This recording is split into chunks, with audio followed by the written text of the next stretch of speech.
Welcome back to MHS, Midnight Horror Stories. I know that many of you turn to these videos as a gentle way to unwind and ease into sleep. So before you drift off tonight, could you help me with a small favor? Just leave a quick interaction, a comment, a like, or let me know where you're watching from and what time it is. My goal is to hit around 200 likes within the first 24 hours. Simple actions like these help YouTube appreciate the content and spread the show to more people. Now then, let's dive into tonight's horror stories. People called me a hero after that incident. But how could they know that in those 15 terrifying minutes, I was so scared I almost gave up? I'm Cad, 19 years old. I've always been proud of my physique. I'm almost 6.4 feet tall with solid muscles, the result of regular workouts. I had been working at a Dollar Tree in Kalamazoo, Michigan, for 5 weeks when it happened. That evening, the store was empty. Nora was sitting at the checkout counter, scrolling on her phone. Wade was stocking shelves in the household goods section. I was checking inventory in the back room. The bell on the door rang. I looked up and saw a man walk in. He was taller than me, maybe almost 7 feet. He wore a thick sweatshirt with the hood pulled up, covering half his face and faded jeans. The first thing I noticed was how he moved. Each step was stiff, like a broken robot. He stopped in the middle of an aisle, his head swiveling, observing everything. His imposing size made me a little uneasy.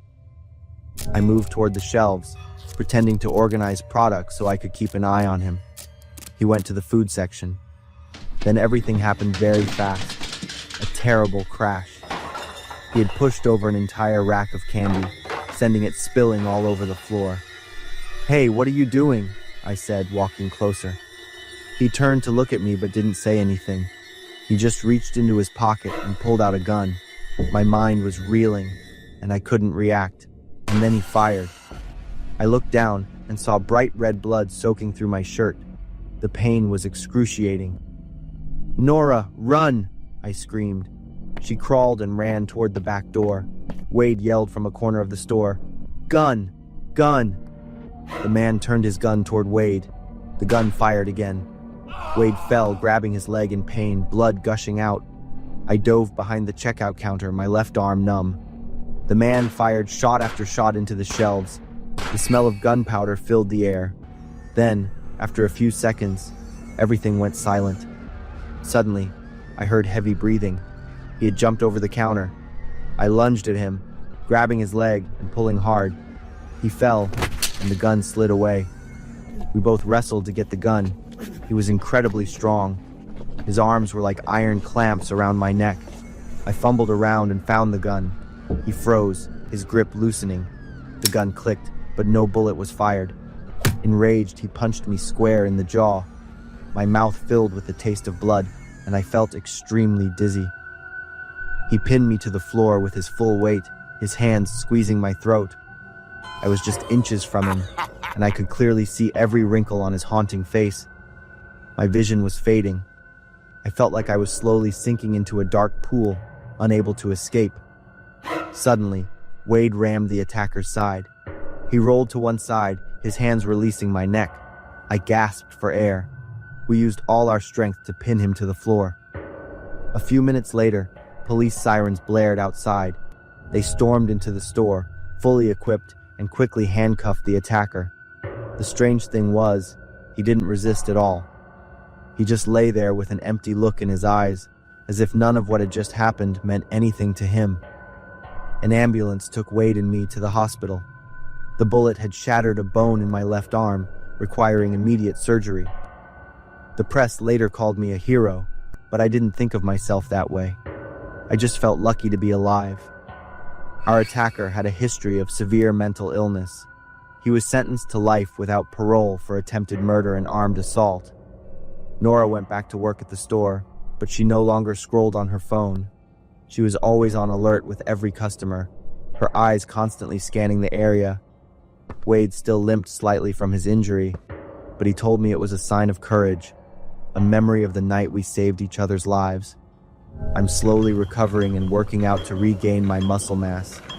I realized something important. The physical strength I was so proud of wasn't just for showing off or impressing people. It was also to protect myself and others, to stand up against injustice and cruelty.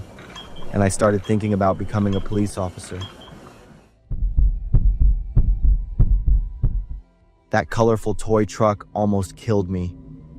I'm Mike, 32 years old. 3 months ago, I worked as a quality control inspector at a Dollar Tree distribution center in Laredo, Texas. My job was to inspect goods and make sure they met the standards before they went on the shelves. I had been doing this for 5 years and had never encountered any serious problems. I was checking a new shipment of toys. The items were small, brightly colored plastic trucks. I picked one up and turned it over to look at the label. Below the regular English text, there was a passage in another language. I was drawn to the bold red characters, which were different from the rest of the label. I looked around, making sure no one was watching, and secretly put the toy truck in my jacket pocket. When I got home, I quickly opened a translation app. The results shocked me. Warning: contains toxic substances dangerous to children. I read it 3 times. This toy was not supposed to be sold in Dollar Tree stores across the United States. I didn't know what was happening with this latest shipment. At work, I noticed Rick, my direct supervisor, talking to a man in a black suit in the parking lot. I saw the strange man hand Rick an envelope. The sense of unease inside me grew. That evening, I scraped off a little paint from the toy truck to send it for testing. I told them I suspected there was a problem with my child's toy. The results came back 3 days later. The lead content was 10 times the allowable level. There were also cadmium and some other toxic chemicals. According to the report, long-term exposure could cause brain damage, affect a child's development, and even lead to cancer. That day, I decided to confront Rick. I put the toy truck on his desk, along with the test report. "You need to see this." Rick read the report with a cold expression, then stood up and walked closer to me. "Mike, you have a wife and a daughter, right? The little one is almost 8, isn't she?" The way he mentioned my daughter's name made me clench my fists to stay calm. That wasn't a normal question. I grabbed the toy truck and the report and took a step back. "I'm going to the police." At this point, the last bit of a smile completely vanished from Rick's face. "You're going to regret this." I ran back to my desk, packed up my things, and quit my job immediately. I drove home as it started to get dark. I thought about my wife and daughter, wondering if I should tell them what was happening. When I reached a downhill stretch of road, I gently pressed the brake, but the car showed no signs of slowing down. I pressed harder. The pedal went all the way down without any resistance. In a panic, I pulled the handbrake. I saw that it had no effect. The car was accelerating downhill. The taillights of the truck in front of me were getting closer. I quickly swerved hard, and the car crossed into the oncoming lane and crashed straight into the median. The sound of the impact echoed in my head, and everything went black. I woke up in the hospital. 3 days had passed. My wife was sitting next to me, her eyes red. The doctor said I was lucky to be alive, but my spinal cord was damaged. I might never walk again. I was completely devastated. My body and mind were in a state of emptiness. Seeing my wife and daughter, I remembered Rick's inquiry. I was sure he was behind all of it, but there was nothing I could do. In my mind, I saw Rick's cold smile. I knew exactly who was behind all of this, but I chose to stay silent. I had already suffered so much pain and such a serious outcome. I didn't want my wife and daughter to suffer anymore. If I spoke up, Rick wouldn't necessarily get caught. He would find more horrible ways to take revenge on my family. Thinking this, I just nodded and thanked the police officer, telling him I didn't know who did it. I had to stay silent to protect the people I loved. Not long after, I convinced my wife to move away. I told her I wanted to start a new life, away from the painful memories of the accident. My wife agreed, and we moved to a small town in the north, hundreds of miles from our old home. 6 months later, I happened to catch a news report on TV.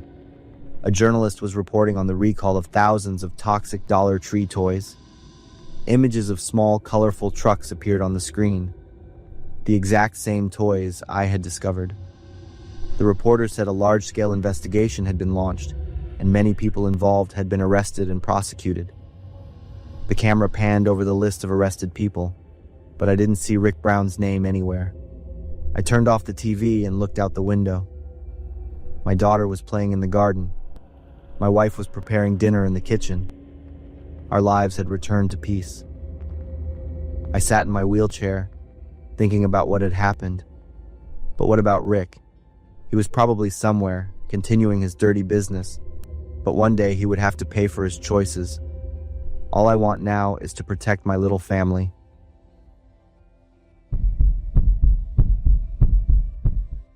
I still see those faces every night. A family of 4. Their pictures in the newspaper smiling happily, unaware that that dinner would be their last. I could have saved them, but I didn't. I'm Cal.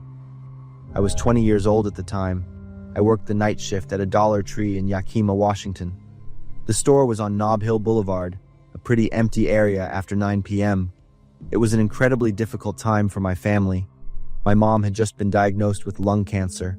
The hospital bills were piling up. The job at Dollar Tree paid $9 an hour, which wasn't much, but I had no other options. I worked the night shift. My job was to stock shelves from 9 p.m. to 6 a.m. Deb was my manager. She was middle-aged and pretty skinny. Deb had a habit of biting her nails until they bled. I figured it was from work stress. After a month of working there, I noticed something strange. Twice a week around 2 a.m., a white truck with no company logo would park at the back door. Deb always handled these deliveries by herself. She would tell me to keep working in the front of the store. I asked about the strange deliveries. Deb snapped, "It's just extra stock. The company sends it whenever it's ready." But the boxes had no labels. I didn't question it anymore. My night job and family situation kept me busy enough. One day, I was leaving after my shift when I realized I had left my phone in the stockroom. When I went back, the stockroom door was ajar. Through the crack, I saw Deb working under a dim light. On the table were dozens of packages of deli meat. She was carefully peeling off the old labels, spraying some kind of liquid on each package. Finally, she would carefully wrap them and put on new labels. I was frozen, trying to squint to see what the liquid was. My hand unconsciously touched the door, pushing it wide open. Deb immediately looked up. Our eyes met. "Cal, get in here." Her voice was strangely calm. I walked in. Deb told me to sit down across from her. She continued to label a few more packages before turning to me. "Your mom is seriously sick, right? Hospital bills aren't cheap." I was silent. "I'll give you an extra $500 in cash every week. You just have to forget what you saw tonight. What you're doing is illegal. That chemical could be deadly. Everyone dies in different ways. But if your mom doesn't have money for treatment, she could die right now," Deb said, her voice rising to drown out my objections. She leaned forward. "I have 2 daughters to raise. My husband left last year. What other choice do you think I have?" I looked at the meat packages on the table. A few of them had turned a grayish green, but after she sprayed the liquid, they looked fresh again. I thought about my mom lying in her hospital bed, needing expensive medicine. I clenched my fists, looking down. "I need to think about it. You have until your next shift to decide. If you tell anyone..." She didn't finish the sentence, but the look in her eyes made her threat clear. I went home and couldn't sleep. $500 a week could solve a lot of my problems. I convinced myself that it probably wasn't serious enough for anyone to be in danger from eating the meat. At my next shift, I accepted Deb's deal, but a part of me was torn. I started to secretly take pictures whenever Deb was working in the stockroom. I wrote down the dates and times the truck arrived. I kept one of the relabeled meat packages in my freezer at home as evidence. I told myself that one day, when my mom was better, I would report everything with this evidence. A month went by. I was getting paid regularly, and my financial situation and my mom's health were both improving. One day, while watching the afternoon news, I saw a reporter standing in front of a hospital, reporting on a series of food poisoning cases. As of now, 12 people have died. Among them is a family of 4. My heart stopped when I heard the next sentence. The investigation revealed that all of them had eaten a type of deli meat sold at Dollar Tree. I immediately realized it was the meat I had helped Deb put on the shelves. I rushed to the Dollar Tree. The parking lot was filled with police cars and health inspectors' vehicles. Yellow tape was everywhere. I parked far away, watching from my car. An inspector in a white suit walked out of the back door, carrying a plastic bag with a meat sample. I called Deb, but her number was no longer in service. I decided to drive to her house, but when I got there, her neighbors said Deb had moved out the night before. I clenched the steering wheel, filled with anger and helplessness. I drove back to the Dollar Tree and sat silently in my car. I should have been more firm, stuck to my original thoughts. Then maybe I wouldn't be tormenting myself like this now. After a few hours of internal struggle, I decided to talk to the police. But just as I opened the car door, my phone buzzed. A text message from an anonymous number appeared. It was a single picture of me standing in the stockroom, taking money from Deb. I looked around the parking lot, then jumped back into my car and drove straight home. That night, I packed my things and convinced my mom to move to Scranton to live with my aunt, telling her I had found a new job there. We moved the next morning, but the fear still haunts me. I followed the investigation every day and learned that Deb still hadn't been found. My mom and I moved a second time. I changed my phone number 3 times. I deleted all my social media accounts, but I still can't feel at peace. Last month, while walking down the street, I froze when I saw a skinny woman standing on a street corner. She was wearing sunglasses and was covered up, but the way she bit her nails was exactly like Deb. I only looked away for a few seconds, and when I looked back, she was gone. My mom passed away last March. The cancer had spread too quickly, and there was nothing we could do. In her final moments, she held my hand and whispered weakly, "I know you did your best." I broke down in tears because I had hidden everything from her until the very end.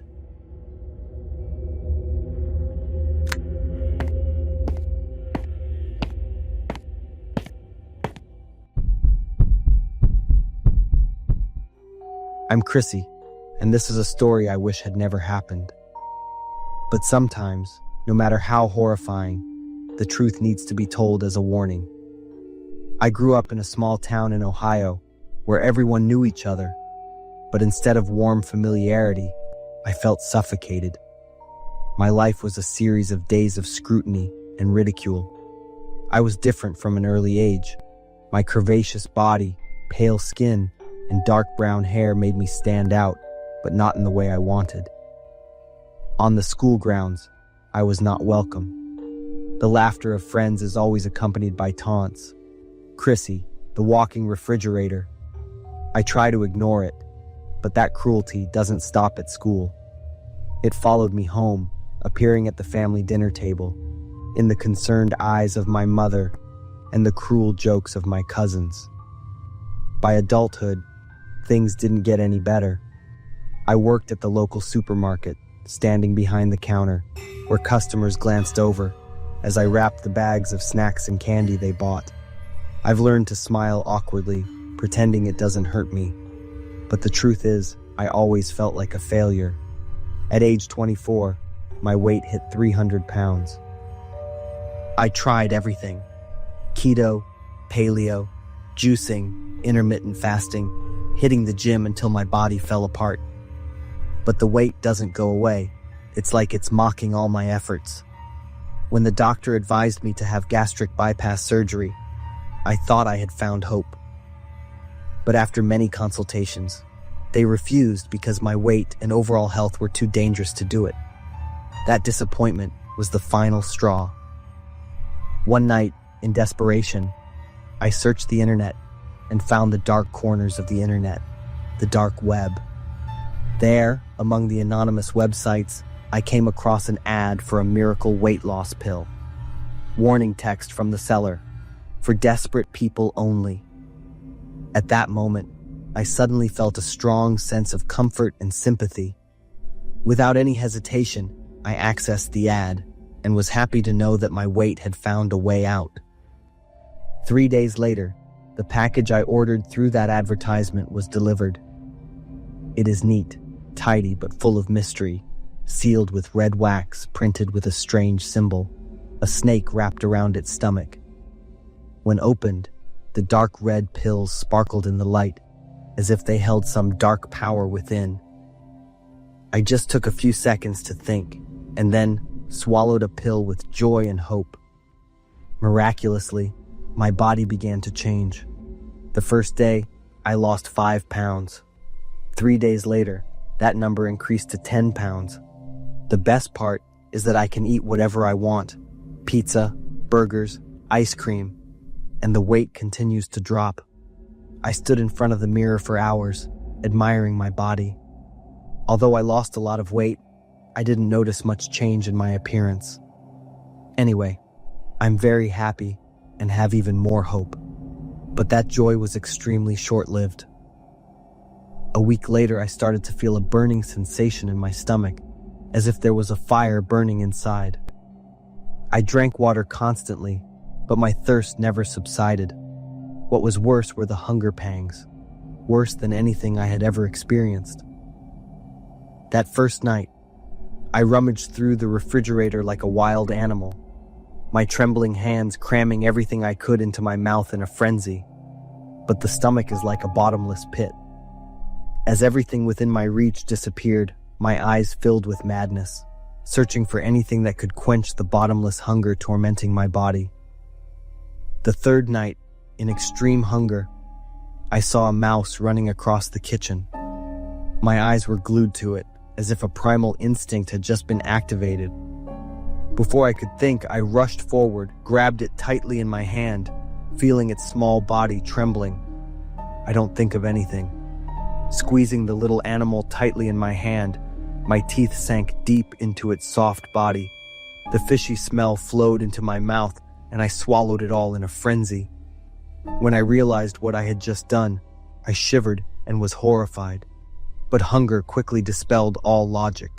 I chewed and swallowed in a frenzy, feeling neither disgust nor regret, only the intense, dark hunger that was controlling every action of mine. In the following days, I could no longer distinguish between what was food and what was inedible. I tore apart the box, chewing on the cardboard that still had food crumbs stuck to it. My teeth ached, but the hunger wouldn't let me stop. My body began to change horrifically.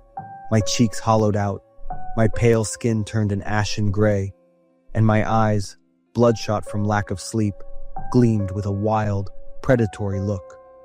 My fingers became bony, my nails cracked and covered in dried blood. Each time I looked in the mirror, I no longer recognized myself. All I saw was a monster, ready to devour more. My mother was the only one who never left my side. Even though I had destroyed myself, she stayed by my side, gentle like the morning sun. But she couldn't save me either. One night, as I tried to break into the fridge for the last remaining piece of cake, my mother stopped me. Her eyes were filled with worry, her voice pleading, "Chrissy, stop!" But I was no longer myself. I no longer saw my mother, only someone standing in the way of satisfying my hunger. I rushed at her, like a wild animal. My teeth sank into her arm. When I woke up, I found myself kneeling on the kitchen floor, my hands shaking, and my mother lying motionless with bleeding wounds. I felt like my soul was being torn apart, each piece pierced deep into my mind. Terror and guilt welled up, squeezing my chest to the point that I could only kneel there, hands shaking, tears mixing with the fear that I had become something less than human. After that incident, I was arrested and transferred to a mental hospital. Initially, doctors diagnosed me with a serious mental disorder. But after weeks of treatment, they discovered the real cause was a dangerous chemical in the pill I took. The treatment process is very difficult. They had to use medicine to neutralize the toxic substances in my body.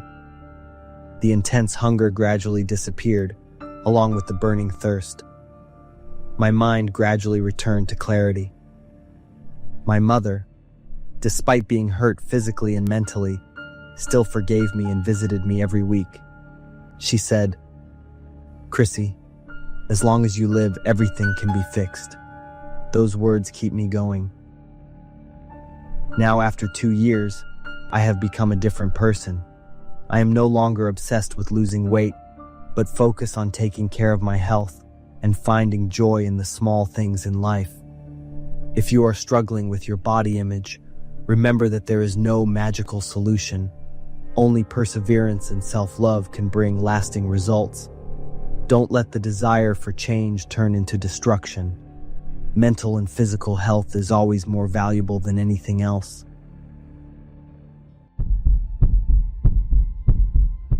I'm Hal, 37, and I run a Taco Bell right on a busy street downtown.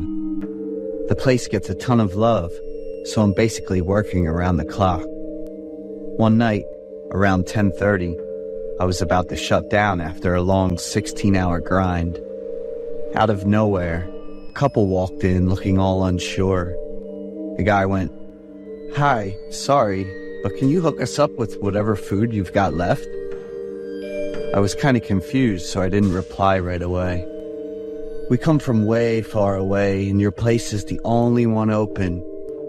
So I was like, "Just hang on a sec." And I couldn't say no since they were customers, you know?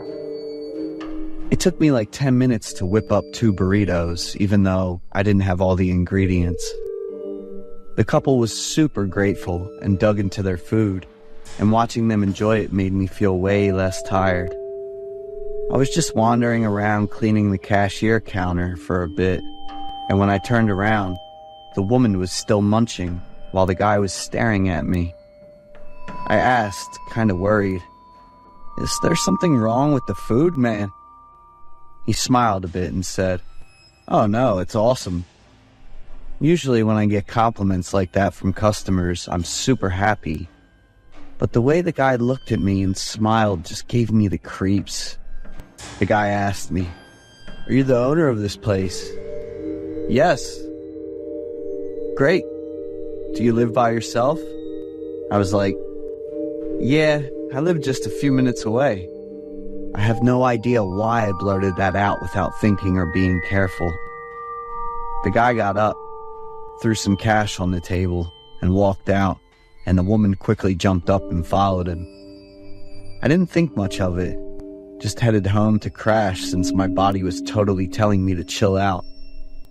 As I walked out of the bathroom all wet, I heard loud banging on the door and a woman's weak voice. "Help me, please." I froze for a few seconds before bolting to the door, while the woman kept banging and begging. I peeked through the peephole, and it was a woman in messed up clothes with crazy hair and a bunch of bruises all over her. I didn't open the door, but I asked, "What's wrong?" just to be safe. "Let me in, please. He's about to catch up with me."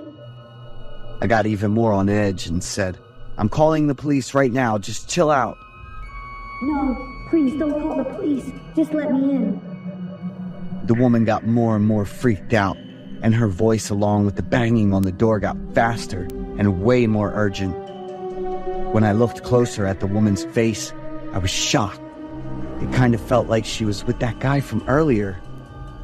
For a few seconds, I caught a glimpse of anger in her eyes. I quickly grabbed my phone and said, "There's a woman in front of my house who needs..." The woman yelled, "Don't call the cops," and punched the door. I jumped back a bit and the phone I was holding dropped. A few seconds later, along with the woman's wild scream for help, I heard another guy screaming, "You're dead already, damn it." "Open the door quick, I'm begging you." And then just like that, those scary sounds faded away. I hurried to the door and peeked through the peephole, but the woman was gone, and the guy was nowhere to be seen either. The sudden switch totally threw me off. I gripped the doorknob, caught between being scared and curious. There was an axe blade stuck in the door, like just a few millimeters from my forehead. I froze, and my heart felt like it stopped. The axe blade got pulled out, leaving a hole in the door, and this wild-eyed man said, I want to taste your blood. The next few axe hits were super hard on the door. The door was totally wrecked, and I was hiding in the kitchen cabinet, trying to hold my breath. They were coming in, the crazy, mean-looking guy and the woman. Just a little more, I muttered as the guy got close enough. About 10 minutes later, I was fine and sitting in the living room making a call. In front of me was the guy with a bullet deep in his shoulder, bleeding like crazy, and the woman crying and begging. Hey, I've got 2 fresh orders here. One for organs and the other, let's see, for entertainment. So, I ended up with a big chunk of money, enough to expand the shop and get the door fixed with the latest high-tech lock.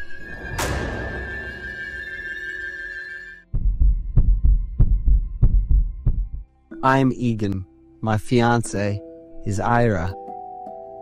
We're close friends with a couple, Alden and Daria.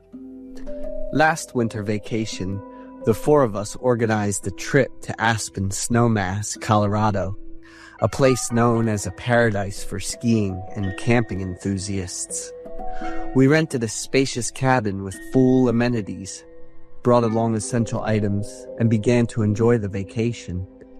Alden and Daria have experience in skiing and exploring snow-covered landmarks, while Ira and I love the scenery and the natural winter atmosphere. On the first day in Aspen Snowmass, the first activity we would definitely do is skiing. After that, we soaked in hot tubs, enjoyed beef, craft beer, with various desserts, and took in the surrounding scenery. The first day of the trip ended with 0% energy, but 100% joy and excitement.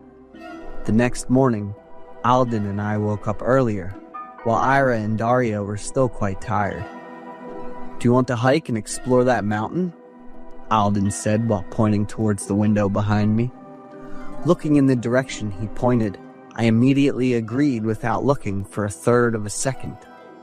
The distant mountain was truly captivating. Ira would definitely love it, and I'll bring up the trip to tease her when we get back.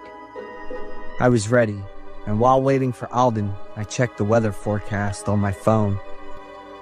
The forecast says there's a chance of a snowstorm, Alden, I announced. Alden glanced at my phone screen and smiled lightly. The chance is only 20%, don't worry. He opened the cabin door, stepped outside, tilted his head back, and took a deep breath, enjoying the light morning sun. I didn't think much, quickly left a message for Ira, and hurriedly followed Alden outside. The fresh morning air, the smell of pine needles, and the clear smell of white snow create a feeling of comfort and strange salvation. I followed Alden, observed and learned from his experiences, paying close attention to every frame of nature. Everything around us is just a blinding white. Are you sure you'll remember the way back, Alden? I asked, with a hint of teasing. Don't worry, Egan. Who do you think I am? Alden said confidently. After walking for about an hour, we reached the top of the mountain. It was relatively low with a smooth path. But just 20 minutes later, the sky began to darken, with cold, biting winds blowing strongly, bringing waves of white snow. I hurriedly urged my best friend to head down the mountain, but he still casually took a few more photos in the snowstorm. The wind grew stronger by the minute, obstructing our vision. Alden and I held each other's hands tightly to avoid getting separated, trying our best to move quickly. There were moments when we shut our eyes tightly, held each other's hands even harder, and walked on blindly, not knowing where we were going. I'm not sure how long it had been, but the gusts of wind slipped through the gaps in our jackets, making both of us shiver and stutter. Finally, we saw the faint glow of the cabin's light. The sound of my phone and Alden's phone ringing continuously echoed through the air. We both slowed down, took our phones out of our pockets and checked. Countless calls and messages from two girls, full of frantic and desperate cries for help. Alden and I immediately quickened our pace, running toward the cabin. The door and windows showed signs of heavy impact. I shouted loudly, calling out Ira's name. Inside the cabin, Ira and Daria were holding each other tightly, trembling with fear. The two girls' bodies on the floor, on the wall, and on objects covered in blood. When she saw Alden and me, Daria burst into tears, running over to hug Alden tightly. Ira looked at me, crying in fear, her body seemingly frozen with an iron-stained red in her hand. I hugged Ira tightly. Her body was ice cold and trembling. She didn't answer any of my questions, only crying. In the dining room, someone was lying motionless on the floor, which startled me. As I was about to move closer to investigate, Ira's hands gripped me tightly, and she suddenly became frantic. Alden stepped forward, slowly turning on the light in the dining room. "Oscar!" he exclaimed in astonishment. "Isn't this the owner who rented us this cabin?" There were strong impact marks all over his body, and blood was still flowing. The head was the most severely affected, leading to deformation.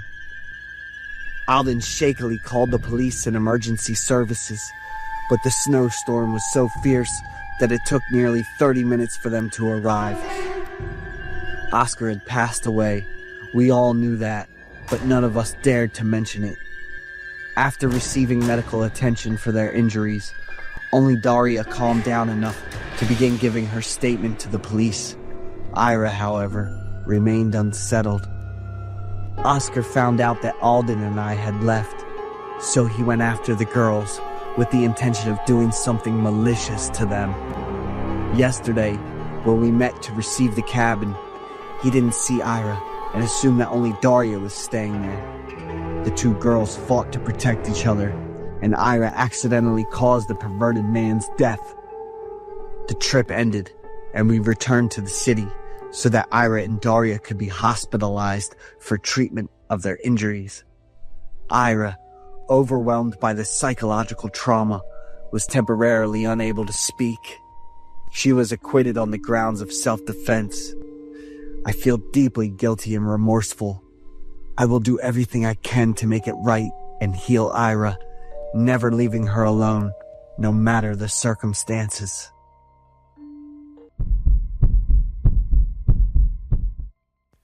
I lived in a small apartment complex in Ohio. I've been living here for many years, ever since it was still relatively new until now, when it's been rather a rundown place and there were a lot of rumors about it being haunted. The complex was not of a most modern or cozy one, but due to the rather cheap rent, it's still getting fully booked.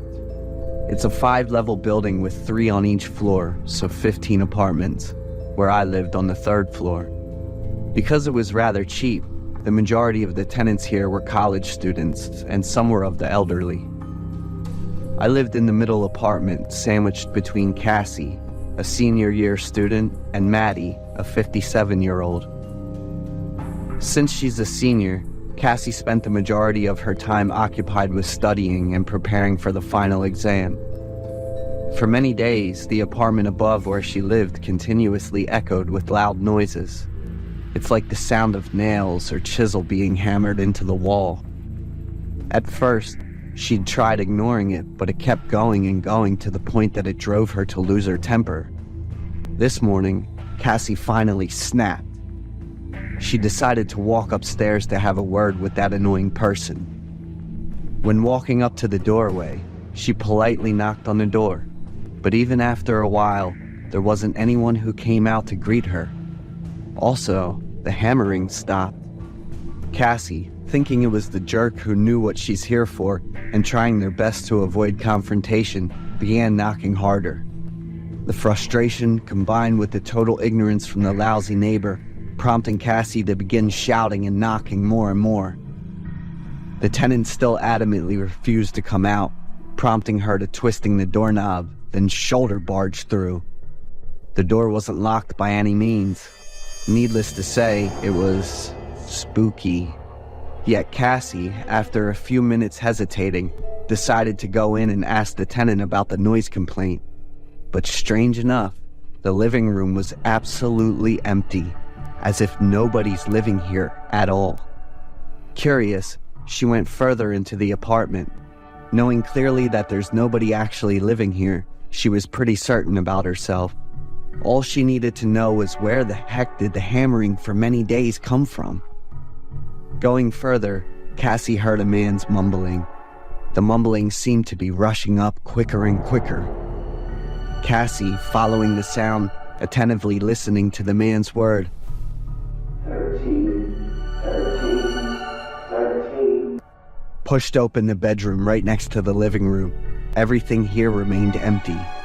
As soon as she came into the room, the mumbling stopped, as if someone just turned off the cassette tape recording right away. In the corner of the room, there's an old doll. Approaching closer, Cassie shuddered at the creepiness of the doll. The face of it was superbly done. At first glance, she thought it was a 5-year-old baby girl with a body full of scars. The body of the dolls, however, was made of cloth and full of dirt, and there's something like blood. Cassie slowly crouched over the doll, then lifted its arm up. It was really heavy, and then suddenly, she found that blood seemed to ooze out from the doll and soak over Cassie's hands. A nasty stench immediately assaulted Cassie's nose, gagging her. Immediately, she threw away the doll and quickly made it out of the room. Back in her room, Cassie tried her best to clean out the blood, but seemingly couldn't wash it out. She collapsed on her bed, breathed laboriously. Was it just because of all those activities or the air in the rooms getting thicker? The sound of mumbling suddenly returned, of the same man, with the same monotonous sound of the counting. 13. Too frightened, Cassie closed her eyes and covered her ears. When she came back to her senses, it had been a very long time past and it's already dark outside. Cassie jumped to her phone. It showed 11:59 p.m. The crimson red blood on her hands was no longer there. She felt a sharp pain rang over her temples. Was it real life or just a fantasy dream? There was a sudden alarm on her clock at exactly 0 o'clock. Cassie jumped over to her phone. Weird. She'd never set the alarm on this weird hour. However, the note on the phone said it was just a number. 13. The sound of mumbling suddenly appeared on the front door. 13. Followed by the sound of walking, but sounded just like hammering on wood. Now it was clear. The sound of hammering was in fact something supernatural walking. Cassie immediately jumped over the front door, locking it shut. Glancing over the peephole, she could see a weird-looking shadow of something humanoid. It was just like a very drunken person trying to walk, neck canted to one side. The sound of hammering echoed at its every step. The mumbling seemed like it's echoing from that shadow. Cassie felt like all her hair was standing straight up at the scene. Yet despite her mind screaming to her to run away, her body was frozen at the peephole, staring at the shadow. The shadow walked closer to Cassie's apartment doorway and showing the face as the doll upstairs. The doll leaned over, staring, its eyes locked on Cassie's. A giggle came out too close, which prompted Cassie to walk backwards, and she suddenly felt like something was there on her back. She turned around, staring face to face with the doll now giggling right behind her. Before she was able to let out any scream, the doll jumped at her. After that, Cassie's missing for everyone in the apartment complex. Not just Cassie, but Maddie disappeared a few days later. One by one, the tenants disappeared without a trace until only I remained. The mumbling of the man became more and more frequent. His mumbling had also changed, as if counting from 13 to 20. It's been a month since the 20th disappearance in this apartment complex. Now I'm looking for the 21st person to play too.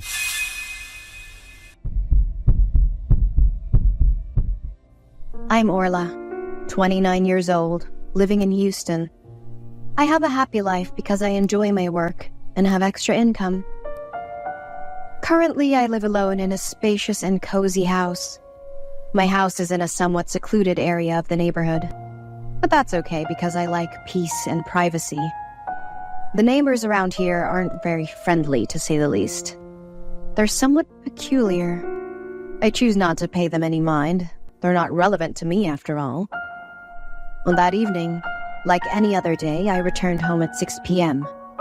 After dinner and a shower, I went to bed at 10 p.m., starting to enjoy what I consider the best time of the day.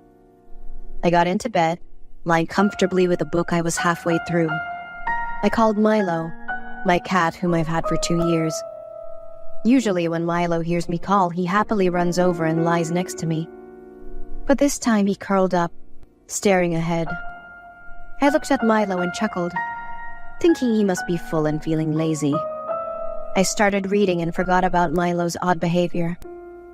After a while, feeling tired, I changed position, inadvertently noticing that Milo was still lying there, staring under the bed.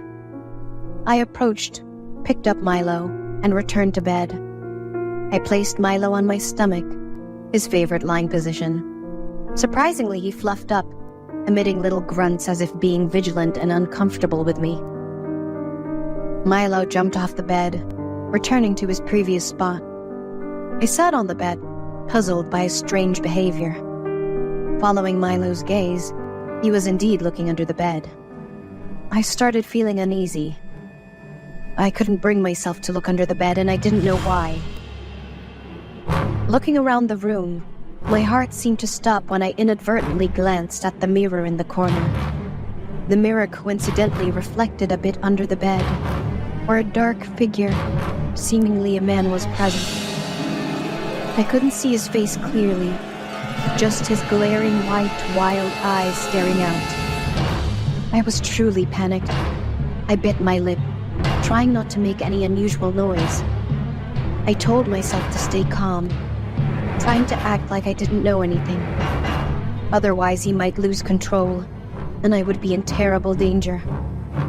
I tried to breathe, regulate my heartbeat, then observe the room to figure out a solution.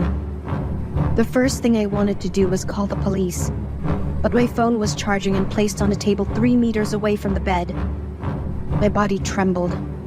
I wasn't sure if I could get off the bed, but at that moment, I had no choice but to take a risk.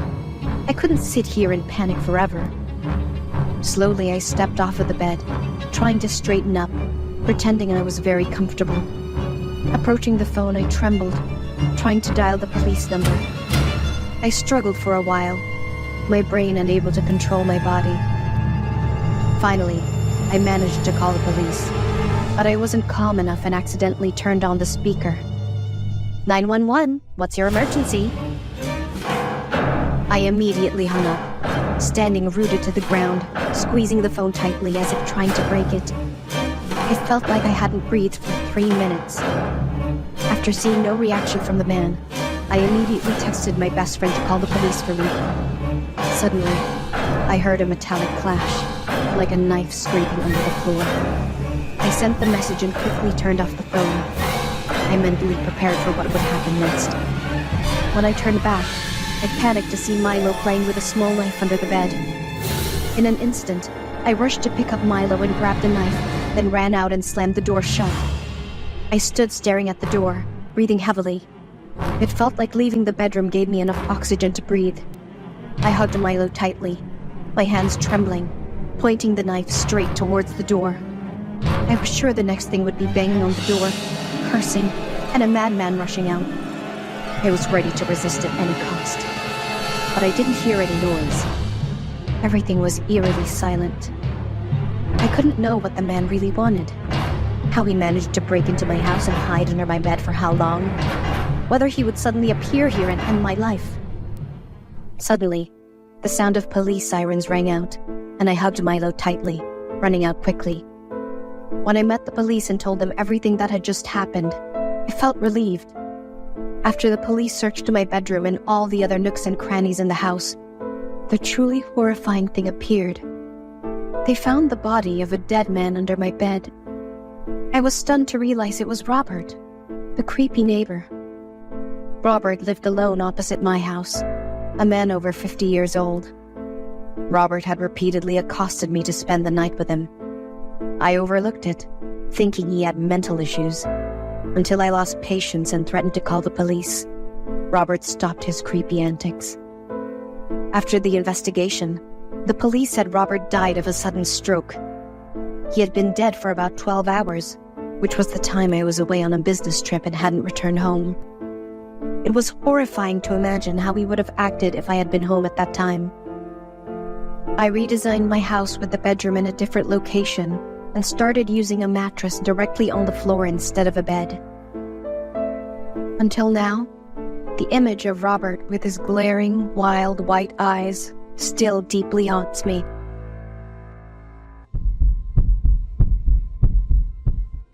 The evil behind beauty. Adela is a girl with an open-minded lifestyle who loves hanging out with friends at bars. Even though she's just 25, she's got a comfy place right in the middle of the city and drives a fancy car. Adela's not planning to get married, and she isn't in any serious relationships either. Everything's kinda up in the air. One night, Adela was driving home solo after staying out at a bar until 3 a.m. Here, she meets this totally awesome guy named Marcus. They drank, talked, and danced together. Adela felt Marcus really liked her. She jokingly thought that she was about to add another guy to her collection of unclear relationships. Adela was still feeling buzzed from the drinks and music, happily humming as she drove. Suddenly, a red car started tailing Adela's car. At first, she didn't think much of it until the car kept flashing its lights and honking. Adela felt really uneasy, thinking it was some drunk or creep following her. She stepped on it, but the red car kept right on her tail. The guy behind the wheel got bolder, speeding up and rear-ending Adela's car over and over. Realizing it wasn't a joke anymore, Adela swerved right onto a shortcut and managed to lose the red car. At home, Adela was still freaking out, thanking God she made it out safe. Adela went to bed but woke up soon after because she heard noises in the house. Adela looked around and found out the basement window was open. She shut it fast and went back to her room. Once she was sure everything was okay, Adela went back to sleep. The next morning, Adela went back down to the basement. After checking things out, she looked really mad and freaked out. When she returned to the living room and sat down to eat breakfast, Adela tuned into the news. Police have located one of the citizens reported missing in recent days. The victim was a 31-year-old man with multiple incisions and cuts near sensitive areas. Although his physical condition remains stable, the man is exhibiting signs of severe psychological trauma. In the early afternoon, Adela grabbed coffee with her bestie Erica. Adela told Erica about running into a weird car last night. Erica told Adela to watch out because there have been a bunch of people disappearing lately. The victims were young folks who got into accidents while walking alone at night. Adela brushed off Erica's warning and switched gears, asking about her best friend's love life instead. Erica was all hyped talking about this guy she's been seeing lately. That night, Adela still went out late despite Erica's warnings. She learned from what had happened and got home a bit earlier than the night before. Around midnight, Adela was driving home and spotted that red car again. This time, the red car went ahead, so Adela snapped a photo of the license plate with her phone. When she got home, the first thing she did was check the security around the house and down in the basement. After making sure everything was safe, Adela went back to her room and started digging up info on the owner of that red car using the license plate number she got. Buff, 29 years old, runs his own car garage. This guy is even cooler than Marcus, the dude Adela met last night. Adela noticed something familiar about Buff that piqued her interest even more. The next day, Adela found Buff's garage, but instead of going in, she just hung outside and watched for a while before taking off. That night, when Buff left the garage, Adela followed him all the way home in her car. When Buff saw the strange girl, he looked surprised and asked. Adela boldly walked up and accused Buff of being a creep who had been following her. Adela even asserted that Buff was behind the recent disappearances and warned him she'd call the cops on him. Buff quickly explained himself. "I saw some dude chilling behind your car. I followed and kept flashing my lights just to give you a heads up, 'cause I've been hearing about those disappearances lately too. But you've got some serious driving skills. I lost sight of you and had to just head home." Buff asked about the man in the back of Adela's car, but she said there wasn't anybody there. After sorting things out, Adela asked if she could come over to Buff's place to have tea. Buff was taken aback by Adela's boldness, but didn't hesitate to turn down a pretty girl. Buff went inside, and Adela came up and dropped some flirting lines. Buff quickly backed off from Adela, kept his distance, and said he already had a girlfriend. Seeing Adela look disappointed, Buff quickly diffused the situation by offering her a glass of orange juice before taking off. Right as Buff turned around to hand Adela the glass of water, she reached out and jabbed a small needle into Buff's neck. He freaked out and pushed Adela away, but the drug had already kicked in, and Buff passed out a few minutes later. When Buff woke up later, he found himself in a dark room that reeked of fish and bleach. Buff's legs and arms were all tied up tight. Right next to Buff is this dude with a skinny body, all beat up on his face with infections. It's Marcus. Buff freaked out, screamed loud, and started flailing around, accidentally elbowing someone hard. Buff glanced back and saw it was a girl. Even more surprising was that the girl was Erica, who had just agreed to be his girlfriend yesterday. Buff freaked out and yelled Erica's name, but she wasn't moving at all. It's unclear if Erica's still alive or not. There were a few more folks in the room moaning and barely hanging on. Footsteps got louder, and in walked Adela with a stun gun. Turns out, she was the one behind everything. She hits up bars to find people, brings them back to the basement, and messes them up just for her own kicks. Behind that pretty and delicate appearance lurks a messed up and creepy soul. Buff screamed his lungs out into the night, but nobody around knows the messed up stuff going on inside that fancy, decked out house.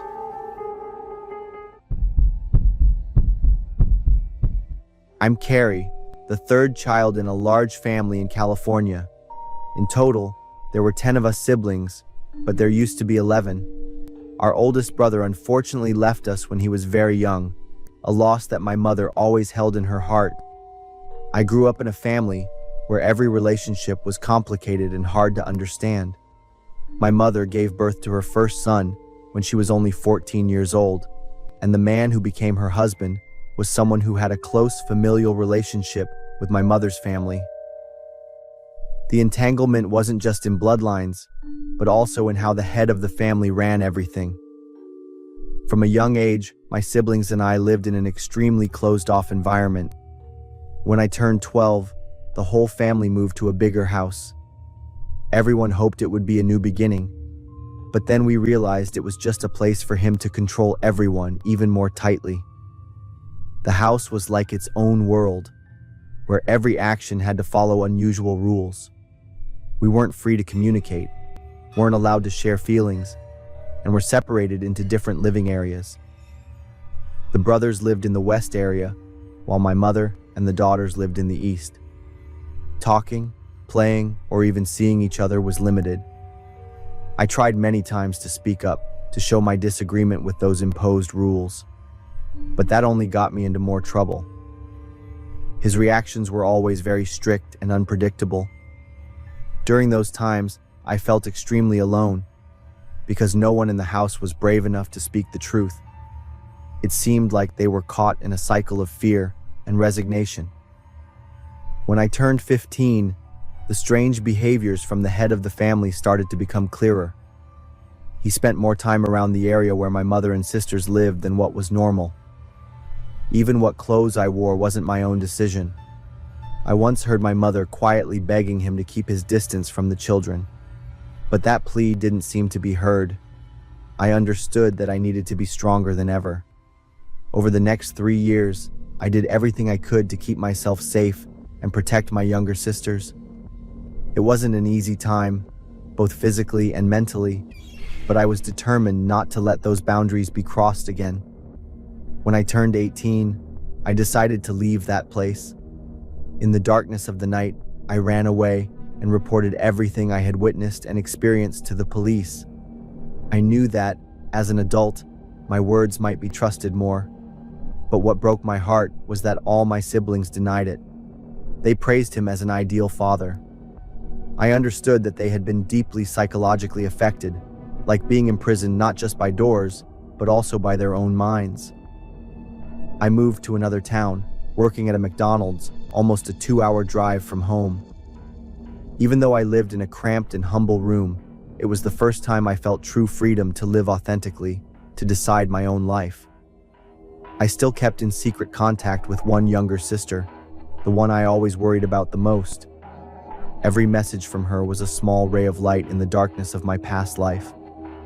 And then, one day, she texted me, "Sister, I'm so scared. He's completely lost control." At that moment, I knew it was time to go back. I immediately reported to the police and returned home. When I arrived, I saw a large number of law enforcement officers already present at the old house.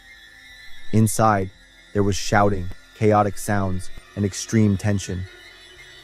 I screamed out the names of my siblings, my heart feeling like it was breaking. A moment later, the space fell silent. The door burst open, and he stepped out, quietly, with an appearance that astonished everyone. That calmness was in complete contrast to what had just happened inside. After the incident, the police conducted a thorough investigation. What they discovered went far beyond any initial assumptions. In that house, there were many signs of extreme control that had lasted for decades. Many of my family members had lived in a deep cycle of trauma, which even now is difficult to put into words. Marcus Wesson, that man, was once known as a father, a normal citizen. But in reality, behind those doors was a perverted world, hidden by a calm exterior. Even now, I still wake up in the middle of the night and feel like I'm still living in that house. But then I realize I got out, and I will find every way to help my siblings find their own paths, even if it's late. The story above is based on a true crime that occurred in California. Marcus Wesson, a man with the appearance of a normal person, concealed a life full of perversion and extreme control. When the truth about the life behind the curtain was revealed, he was not only a cunning individual, but also the leader of a group with signs of a perverted cult. The city's police chief called it the most painful and shocking case they had ever witnessed. The dream of a loving father is normal for children, but for the Wesson family, the father became the biggest ghost in their memories, robbing them of their freedom, happiness, and even the lives of innocent children.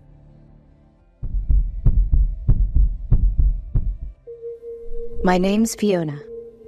I am 32 years old.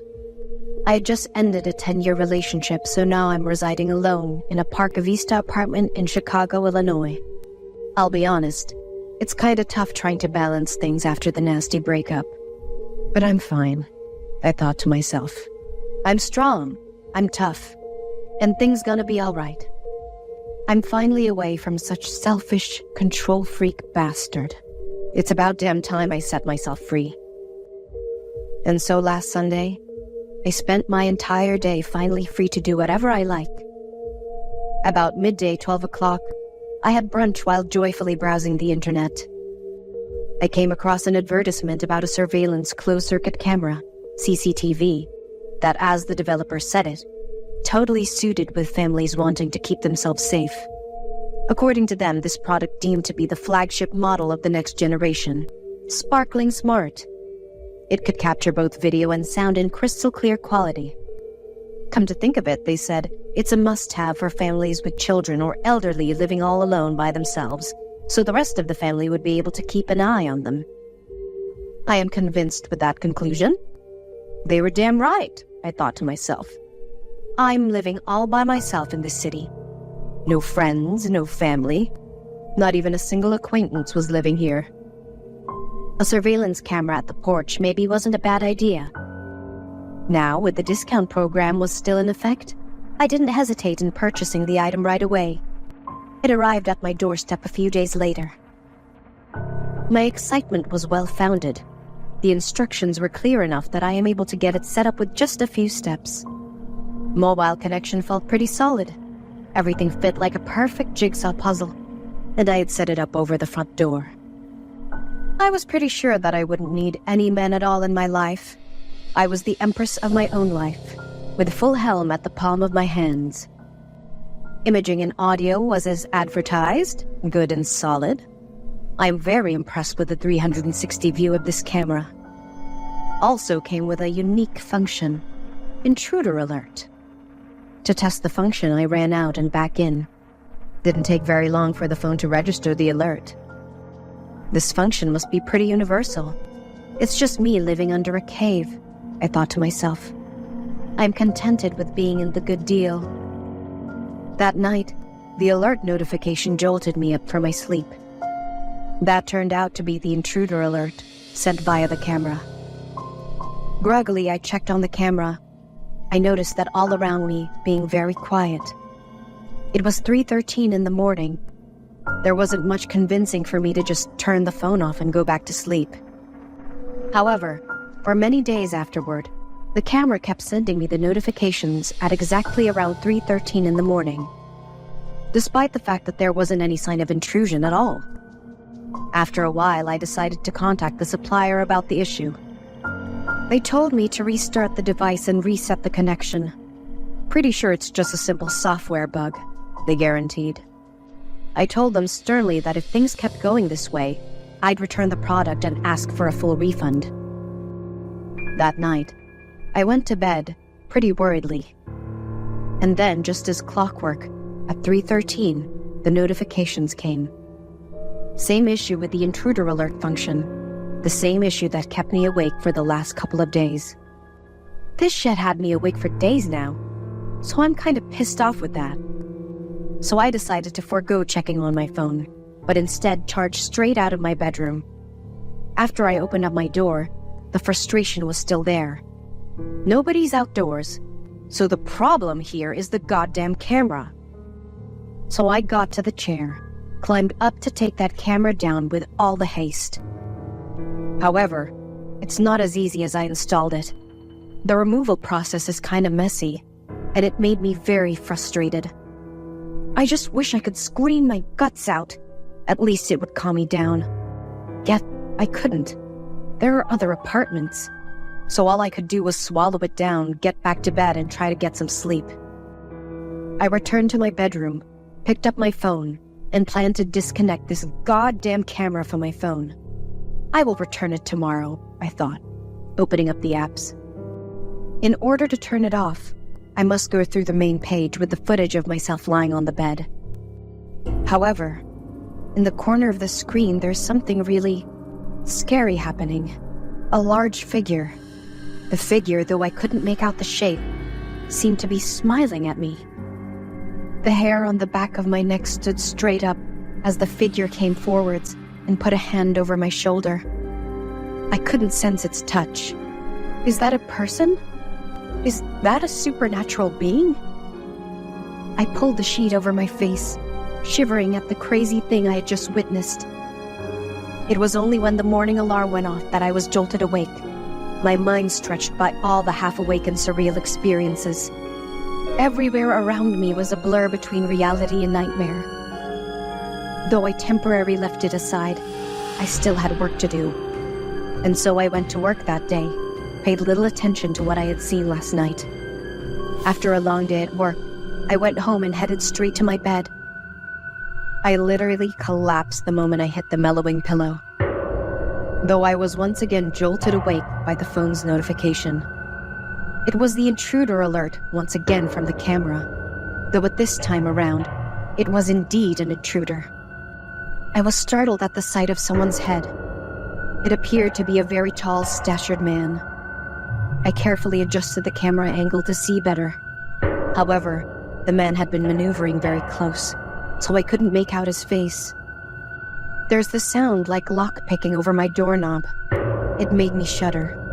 Someone over there was trying to break in. Before I was able to do anything, the tall man lifted his face up directly at the camera lens. It was Joyce, my obsessive ex-boyfriend. But it was really strange.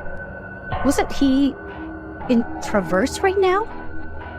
Joyce seemed to acknowledge the fact that he's being watched, and he said, "Do you remember? I will always find you, alive or dead." Joyce smiled his creepy smile, with blood flowing out from his mouth, nostrils and eyelids. It was haunting to even look at. I was panicked at the sight of it, my body froze in fear, unable to make any moves. The phone screen flashed continuously as the footage became more and more grainy. After a few seconds that seemed to last a lifetime, the footage cleared out again. Joyce's face reappeared, this time even more haunting than ever. His face was distorted all over the screen, twisted bizarrely as if impacted heavily by an unseen force. I screamed aloud. My chest burned with terror.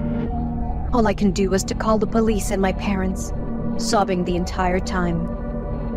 The police did not find any forced entry attempts at my apartment doorway, like at all. The apartment complex and the surrounding public security cameras also couldn't provide any solid appearance of Joyce. The only footage available was the ones I provided on my phone. My mom and dad took the first flight to come to my aid late this afternoon. I burst into tears as they arrived. After the situation had calmed down, they bombarded me with questions full of suspicion. "Fiona, my dear, are you certain that it was Joyce? Don't you know what happened?"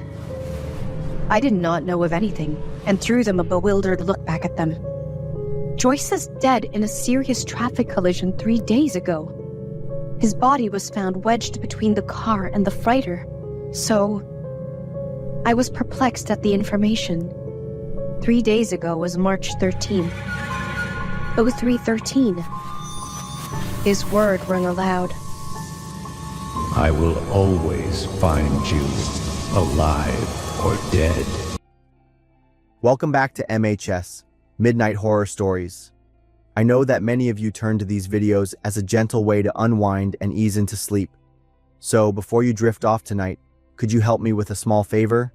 Just leave a quick interaction, a comment, a like, or let me know where you're watching from and what time it is.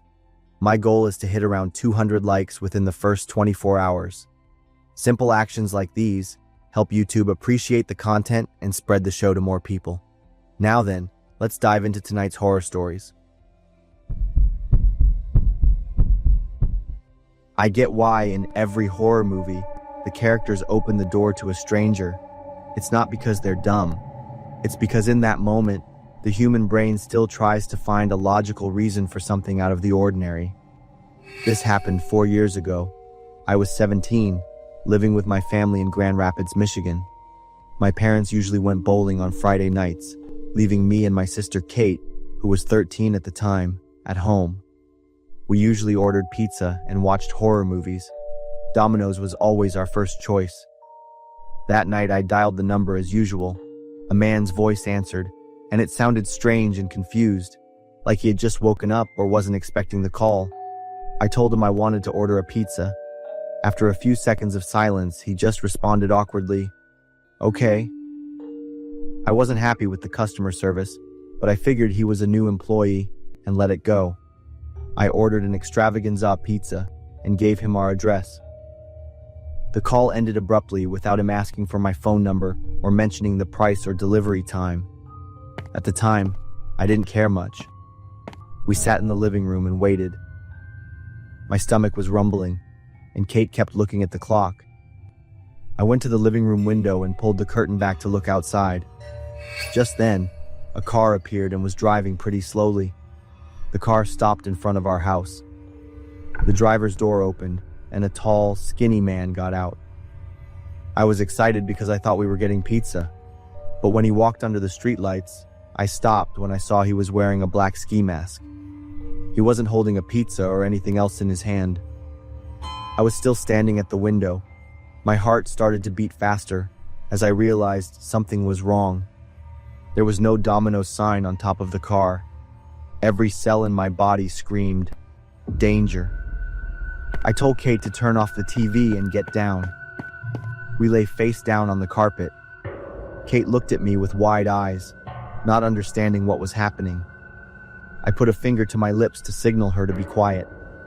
A knock on the door sounded. We didn't dare to move. A few seconds passed, and the knocking sounded again, louder this time. Along with it was a voice saying, "Pizza delivery." I immediately recognized the man's voice from the phone call. A part of me still wanted to believe it was a misunderstanding. Maybe he really was a pizza delivery guy. Maybe the mask was just to keep him warm. Maybe he forgot to bring the pizza from the car, but my instincts told me to stay still. The man said he was the pizza delivery guy bringing us pizza. The way he used the words sounded strange, like he was reading from a script. Then he raised his voice as if he had lost his patience. "Open the door." He was no longer pretending to be a polite service worker. Kate squeezed my arm tightly. Her body was trembling. I could feel her fear transferring to me. The knocking stopped. A heavy silence hung in the air. My muscles were tense from lying in that position for so long, but I didn't dare to move. Finally, the sound of footsteps rang out again, slowly fading away. I waited until I was sure he had left the porch. Then I crawled to the window. I only poked my head up just enough to look outside. The man was walking toward his car, but hadn't left yet. He stopped, turned his head, and looked back at our house. In that moment, I felt like he was looking directly into my eyes. Even though I couldn't see his real face through the mask, I felt his gaze as a cold shiver through the window, giving me goosebumps. He got into his car, started the engine, and drove away. My hands and feet were numb, and Kate was still shaking. I told her about the phone call, about how I might have dialed the wrong number. The more I talked, the more I understood what had happened. I'd accidentally called a stranger and carelessly gave them my address, and the fact that it was just my sister and me at home. We called Domino's again, checking the number 3 times. The person on the other end of the line was a professional, friendly employee, which made me feel like I was back in the normal world. More than 20 minutes later, the familiar car with the sign on top parked in front of our house. The delivery guy was a young man in a uniform, getting out with a hot pizza box. I opened the door, took the pizza, and looked around. I didn't expect to see anything unusual, but I still had to do it. That pizza was the best pizza Kate and I had ever eaten. We were so hungry and tired, and we had just gone through a heart-stopping situation. I can't stop thinking about that night. I've asked myself a few times, what if we had opened the door? Was it a spontaneous plan by the man because of my wrong number, or had he done things like this before? I'll never know the answer. But every time there's an unexpected knock on the door at night, I still look through the window before I open it. Because sometimes, doing nothing is the decision that keeps you alive.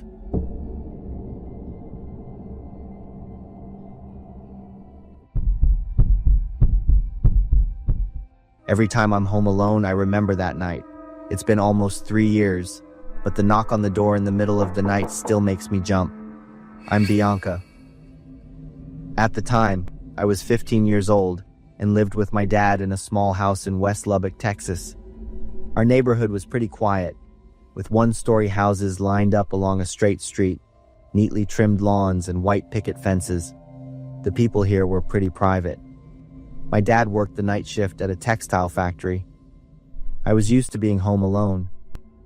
My dad always told me to lock the doors carefully and not to open the door for anyone, not even our neighbors. That night, I was sitting in the living room watching a movie. Since I didn't have school the next day, I was up pretty late. It was about 10 p.m. I don't remember the exact time. A knock on the door sounded, 3 gentle taps, then silence. My heart skipped a beat. Who would come at this hour? I muted the TV and quietly went to the door. Through the peephole, I saw a girl. She was very young, probably my age. She was dressed simply and seemed decent. Behind her was a gray car parked near the curb. I opened the door a crack, with the security chain still on. I'm sorry to bother you so late. My car broke down. Can you come out and help me take a look? Her voice sounded very normal, even a little shy. I don't know anything about cars, but I can call a tow truck for you. She quickly declined, saying it was just a small issue with a dashboard light. I still refused. I didn't have my driver's license yet, and never paid attention to those things when I was in a car. You should call someone who knows more about cars, or you'll just be wasting more time. I said that, but the girl's pleading attitude became more urgent. She moved closer to the door, with a pitiful expression. I can't help you. I stood firm in my decision, closed the door, and locked it. Through the peephole, I saw her still standing there, staring at the door. At that moment, my heart pounded faster when I met her gaze. A few seconds later, she turned and walked toward the car. I stood there, watching, and was so shocked I froze. The girl didn't get into the driver's seat as I had expected. Instead, she opened the back door and got into the back seat. I was a little confused because she said the problem was with the dashboard in the front. The car started to move. Then a thought came into my head. If she wasn't driving the car, then who was? I ran to the window, pulled the curtains back, and watched the car as it drove away. So the entire time she was standing at my front door, there was someone else in the car, waiting. I remembered how she had insisted on me coming outside, not accepting any other solution. I was so lucky that I had been firm. My dad's words before he went to work were always deeply ingrained in my mind, and they helped me avoid danger. I couldn't sleep that night. I sat in the living room, constantly looking out the window and listening to every sound. When my dad came home the next morning, I told him what had happened.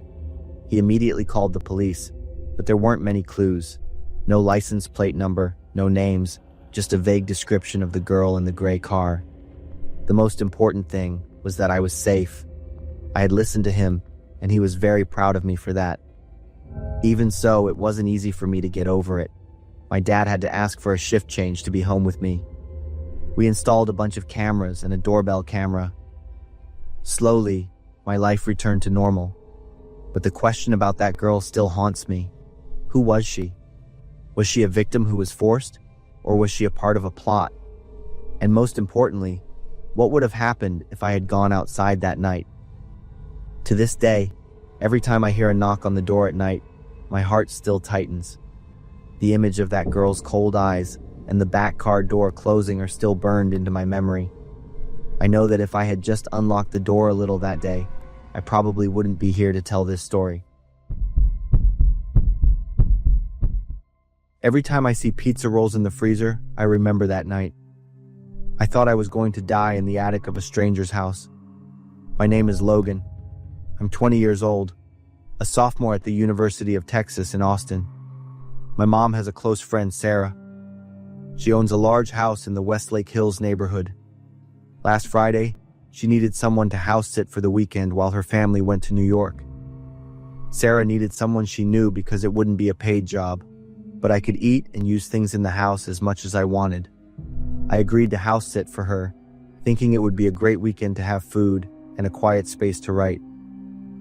That night, I was sitting at the kitchen table with my laptop, writing a ghost story about a girl who was trapped with a ghost. Sarah had said there were 2 shy cats in the house that would hide if there was a stranger, but I only saw a hairless, fat cat walk through the living room. It was completely different from her description. Around 8 o'clock, as I was writing the part where the ghost appeared, I saw a person outside the house. A tall man wearing a gray hoodie was standing next to the kitchen window. He wasn't looking at me, but at the house next door, holding his hand up to shield his eyes so he could look through the neighbor's window. I tried to convince myself that he was just someone out for a walk, but the way he moved was very sneaky and cautious, which caught my attention. He moved to another window of the neighbor's house and continued to watch. This was definitely a burglar casing the empty houses. Suddenly, he turned around. Our eyes met through the glass. His face was covered by his hood, but I could feel his surprise, and then immediately his calculation. He turned and walked straight toward the house I was in. I jumped up, and the kitchen chair fell to the floor with a loud bang. My mind was racing, but nothing was clear. That's right, run. I have to run. I spun around, my hands fumbling on the tabletop. I grabbed my phone and my hands were shaking. It took me 3 tries to dial 911 correctly. My voice was trembling as I quickly gave them my address. When I hung up, I realized I was out of breath as if I had just run a marathon. I needed to hide, and I immediately thought of the attic. I ran toward the stairs, tripping over the chair, almost falling. I climbed into the attic, slammed the door shut, and fumbled with the latch.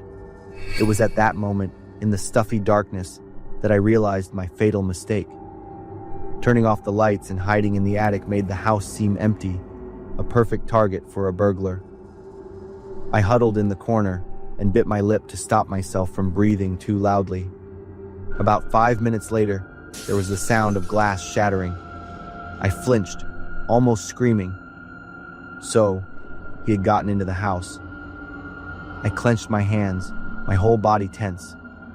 Every sound made me jump. Then, I heard footsteps on the stairs. The sound got closer and closer. It sounded like he was checking every room. The footsteps stopped right under the attic door. At that moment, my mind felt like it was going to explode. The feeling of hopelessness, like an animal backed into a corner. I jumped up and yelled, "I have a gun. If you don't get out now, I'll shoot." And then a miracle happened. The front door suddenly opened and slammed shut. I collapsed onto the wooden floor, unable to believe it. I had scared a burglar away by pretending to have a gun, and he believed me. A few minutes later, the police arrived. 2 officers checked the damage and shook their heads when they saw the broken window. This is the 7th time this month we've had a report of a burglary. It's always wealthy homes and on the weekends. Luckily, he hasn't hurt anyone yet. I nervously asked the police if it was illegal for me to lie about having a gun. He laughed and said, "No, you're very smart for protecting yourself." After the police left, I called Sarah and my mom. Sarah was worried and didn't blame me. She asked if I wanted to go home early. I said, "I'll stay. I need to be responsible for the job I accepted." But my nerves were shot. I needed a way to de-stress, to get revenge on that terrifying night. My eyes went to the freezer. I found 2 bags of pizza rolls, a total of 180. I ate all of them that night. My body was still shaking after I finished. I continued to eat a few apples and drink some milk. My full stomach made me feel a lot better. Sarah's family returned the next morning. They were happy that I was safe. Since then, every time I see pizza rolls, I remember that Friday night in Westlake Hills, when I not only faced an intruder, but also overcame my own fear. I'm Isaac, 33 years old. I have a happy family with my wife Rachel, 29 years old, and our 5-year-old son named Jim. I have been living away from my family since I went to college, while Rachel has been an orphan since childhood. Our house is always filled with laughter from Jim's innocence, liveliness, and affection. Like other children, Jim has two imaginary friends named Anna and Julian. Jim always tells funny stories about him and his two friends for us to hear. Rachel doesn't like those stories and always creates opportunities for Jim to interact with real-life friends. Last summer, our family visited the orphanage where Rachel used to live as a child. I suggested to my wife that we stay at the orphanage for a few summer months so that both of us could rest and spend more time with Jim. Jim would have many friends to play with while my wife and I would assist the caregivers here. My wife was hesitant about this proposal. She thought about it for a long time and seemed unsure when I asked her again later on. Finally, Rachel agreed with the proposal. Jim was very happy to live here. He quickly made friends, which reassured us greatly. The principal arranged a private place for us that was clean and tidy. In the morning, while we were happily eating breakfast together, Jim introduced me and Rachel to his two new friends, Joey and Leon, whom he had just met recently. They would all become a group of 5 happy friends along with Anna and Julian. Although Jim had many other friends outside the orphanage now, but he couldn't forget his imaginary ones. Rachel was surprised when she heard Jim mention the names of his new friends again. She asked about the one named Leon once more. I was also surprised by her reaction, so I asked what was wrong. She laughed it off, saying it sounded like someone she once knew. One evening it got late, but I heard faint whispers from Jim's room. It surprised me because usually by this time every day, he would already be asleep, so I quickly went to check on him. When pushing open the door into his room, I saw Jim sitting there, staring at the wall in front of him, whispering, as if telling a fairy tale they used to read before bedtime. I gently called out his name. He turned around, smiling at me. He held my hands, introducing me to his newfound friend named Leon. I felt both confused and creeped out, as there was no one else in the room except for Jim and me. Jim told me to greet Leon politely because he was waving at me, pointing towards the wall in front of us and innocently saying so. Feeling a bit embarrassed, I followed his instructions. I asked Jim about Leon's appearance, and after thinking for a while, he replied, "I'm not sure, Dad. He is wearing a bag on his head. I can only see his blue eyes." Jim's innocence made me scared and worried. Was Jim really seeing someone that I couldn't see? Or could there be some mental issue with him? I comforted Jim to go to sleep and then returned to my room. The next day, Jim sat on the chair diligently drawing a picture. When he finished it, he happily ran back to show it to Rachel and me. The painting depicted 5 little friends standing side by side, holding hands happily. In the middle was a boy wearing a bag on his head. Before I could ask more about the painting, Rachel snatched it away forcefully with an angry expression on her face. She kept asking Jim where he met the strange boy with the bag on his head. What did that boy say?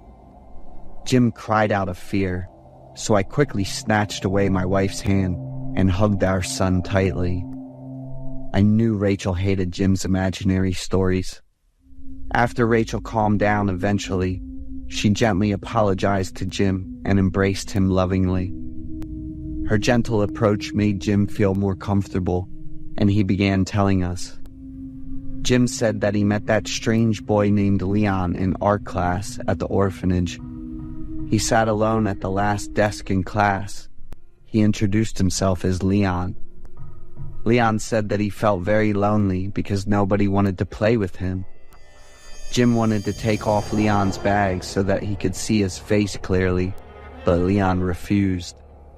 Leon said that his face was very ugly, so he didn't want anyone to see it. I noticed Rachel slowly losing her composure through Jim's every word. She tightly gripped the boy's shoulders, staring into Jim's eyes with wide eyes, emphasizing each word. She demanded that Jim stop playing with Leon, effective now, and instructed him clearly not to believe anything that Leon said. Jim was frightened and started crying. I was uncomfortable with Rachel's baseless control, so I took Jim away to calm her down. That evening, Rachel went to Jim's bedroom in an attempt to make things as happy and close as they used to be. On another occasion, during a happy family dinner, Jim seemed sad and ate less than usual. When questioned by Rachel, he looked up at me with teary eyes and said hesitantly, "I'm not your real son. I was brought from somewhere else."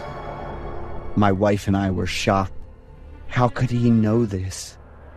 I comforted Jim, telling him it wasn't true, while Rachel assured him that whoever said it was lying. "Leon is a good friend. He would never lie to me," remarked Jim. Seeing Rachel getting angry at the mention of Leon's name, I quickly tried to soothe her and asked her to leave us alone. I was very stressed during that time. I understand that Jim is experiencing psychological changes and becoming increasingly curious about everything around him, while Rachel is losing her composure in raising her child. Jim was not our biological child. He was adopted from this very orphanage. However, no one except my wife and I knew that. We plan to disclose this to Jim when he is old enough. I'm really curious about Jim's new imaginary friend, Leon. In the following days, my wife and I spent more time with our son, caring for and encouraging him. Children tended to forget easily because Jim never mentioned it again after that. It's almost Jim's 6th birthday soon, and my wife and I were planning a celebration. We're organizing a grand party for Jim and inviting everyone from the orphanage to join us. On the day of the party, everything was perfect, except for the absence of Jim. I asked Rachel to go upstairs to call him down, while I stayed below to attend to our guests. She left, but took a long time to return. Looking at the clock, we were past due for the main part of the celebration. I quickly went upstairs to search for them both. As I reached their room, I heard Rachel calling out from inside the bathroom in distress. Hastily opening the door for her, I asked her what happened. She just urgently told me to find Jim quickly. Fear stretched on her face. I didn't understand what was happening, but at that moment, my main concern was my son. I searched everywhere, but couldn't find him. An overwhelming sense of dread began consuming me. When I encountered Rachel standing outside a storage shed, was staring into it in utter terror. I talked to Rachel about Jim's disappearance, and we immediately called the police. The birthday party was canceled. For 3 months, 2 of us worked with the police, but couldn't find Jim. I saw Rachel's despair because I knew how much she loved our son. I would hold Rachel tight every night as she cried herself to sleep. "We have a few more days before we have to leave." Rachel hired a psychic. Rachel said she would do whatever it takes to find her son. Otherwise, she couldn't leave in peace. After performing the ritual, the psychic came to us. She looked at Rachel for a long time and said that Jim had died on his 6th birthday. My wife knows best where Jim was. I turned to look at Rachel. At that very moment, I truly suspected her having a hand on her son's demise. Rachel looked at me, then back to the psychic, with a panicked expression, and then she ran away very quickly. I chased after Rachel, but no matter how much I called, she wouldn't turn back. Rachel stood in front of the shed door, her eyes now filled with dread. Rachel trembled as she pushed aside all the items blocking the door and opened it. Inside the dark shed, a tiny figure lay on the floor. and the horrifying stench permeated through the air. I couldn't dare think further. My body was too stiff to move. Rachel ran to the decaying body, which was the boy wearing a cloth sack, just as Jim had described. But this cloth had a reddish-brown stain. Rachel removed the sack over, and Jim's disfigured face was revealed. She cried out in despair while I collapsed. Jim was determined to have died from severe trauma from head concussion and brain hemorrhage. After Jim's funeral, I confronted Rachel on what had happened on Jim's birthday. Before the party started, Jim repeatedly begged Rachel to invite Leon to his birthday. Rachel couldn't control her emotions and gave Jim a painful slap. Then she tearfully went downstairs to welcome the guests, leaving Jim alone. When Rachel went upstairs to call for Jim, she saw a boy with a cloth sack over his head standing there. As Rachel approached him, he forcefully pushed her into the bathroom and locked the door behind her. When I went up and opened the door for Rachel, she did not rush off to find Jim, but instead looked for that boy with a cloth sack over his head. Rachel saw a dark figure at the warehouse door. As she tried running towards it, the door suddenly slammed shut. Under such force, the furniture outside fell over, blocking it completely. Rachel kept thinking about that dark figure until I arrived. Rachel inadvertently contributed to Jim's death. I asked her about the one named Leon, when every time Jim mentioned about him, she acted very strange. She burst into tears, saying it was a thoughtless action back when she was in the orphanage. She used to pick on and isolate a kid named Leon because of his long scar across his face.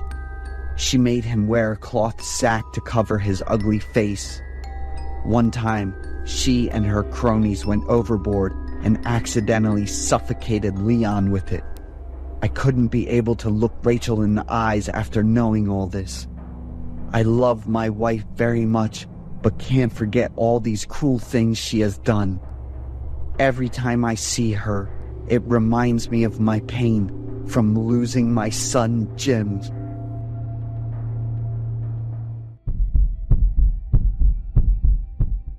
I'm Jonathan, 17 years old. I'm an only child. My parents own a company and are very busy. One day, I came home after school and received a message from my mom on the refrigerator door. I prepared food in the fridge. Dad and I will be home late tonight, so remember to lock the door carefully. After dinner and taking a shower, I checked all the doors and windows in the house and then went to my room. There is no homework today, so I have plenty of time to use the new laptop that Dad gave me for my birthday last week. I went into the chat room to look for friends to talk to. But am I the only one free today? For 30 minutes, no one showed up. I left the chat room and played a few games. After a while, I looked at the clock and it was 11 o'clock. I went downstairs to get water and my parents still hadn't returned. Back in my room, I closed the game app and browsed through social media for a while. Just as I was about to turn off the computer and go to sleep, a video call notification from an unfamiliar account suddenly appeared. I hesitated for a few seconds, then put on my headphones and decided to press the green button.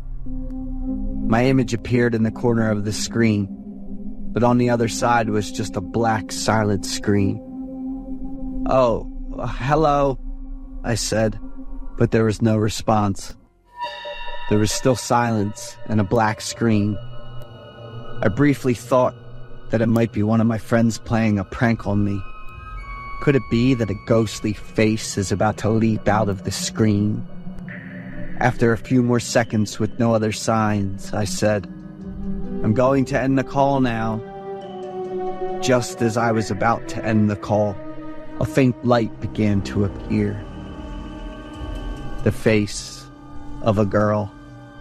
She was beautiful, with delicate features that made me freeze for a few seconds. Even with just a little light, it was enough to clearly see her beautiful features. I greeted her and gave a shy smile, but she didn't respond. Instead, she sent a message. "Help me." I was startled and looked back at the girl. The beauty that was once there was now replaced by fear. Her eyes were filled with tears, and her face was pale. Without giving me a chance to respond, the girl continued to message. "Please help me. He's breaking into my house." "What's going on? Where are you?" "I'm in the closet. There's an intruder in my house. He's searching for me." The girl couldn't stop crying. Her messages were completely misspelled, but fortunately, I could still understand them. I kept asking about the situation, but the screen reverted to the black state it was in before. It seemed like she had closed the laptop. Several minutes passed, and it remained the same, but I could sense very faint breathing. She must still be there. My heartbeat quickened with each passing minute of waiting as I stared at the laptop screen. I checked the clock. 5 minutes had passed. "Are you still there? Are you okay?" I said. The girl gradually reopened the laptop and began typing a message to me. I noticed a red streak smeared across the corner of her camera. "It looks like blood," I murmured. "He's coming into the room. He's about to find me. Please call the police for me." "I'll help you call the police. What's your name?" I asked her, speaking as quickly as possible while dialing the phone. "Fiona." "All right, Fiona. Quickly, tell me your address." She replied, and my heart nearly stopped. The address she gave was my own. I couldn't believe my eyes. How could this be? Is it a prank? I asked for the address again to confirm. At that moment, a loud noise came from the other side. The girl clutched her head, crying hysterically in panic. I was bewildered, pacing back and forth in the room, my mind spinning with the information I had just received. The house was eerily silent. I went down to the living room and the kitchen. Everything seemed normal. But the strange thing was that the sounds from Fiona, her footsteps, became increasingly clear, as if they were coming from my own house. I returned to my bedroom, trying to listen more closely. The sound of typing on a keyboard was echoing loudly. It felt like it was coming from right next to me, not from Fiona's side. It seemed like it was coming from inside the closet. Gripping the scissors on the table tightly, I slowly approached the closet. Filled with fear, but also unable to resist the feeling of curiosity, I took a deep breath and flung the door open. Fiona's scream of pain and fear from the laptop startled me. The video call ended, leaving the space in eerie silence at midnight. I looked into the closet and searched through it, but found nothing unusual. It took a few more minutes for my mind to regain control over my body. I called my parents. They were on their way home as well. That night, I stayed awake. The room light was on, and the closet was left wide open, with clothes scattered outside. I had to make sure the closet was completely empty, with nothing hidden inside. I was so exhausted that I fell asleep when it was already morning, and woke up at 3 in the afternoon. My parents came to the room to wake me up.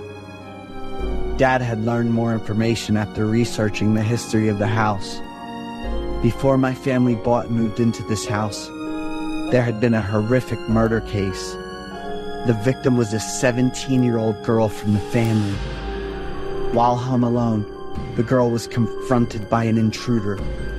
After fighting back, the girl hid in the closet, only able to grab her laptop to call for help. The next morning, her parents returned and found their daughter in the closet. And that closet was exactly where Fiona met her end, with 60 stab wounds on her body.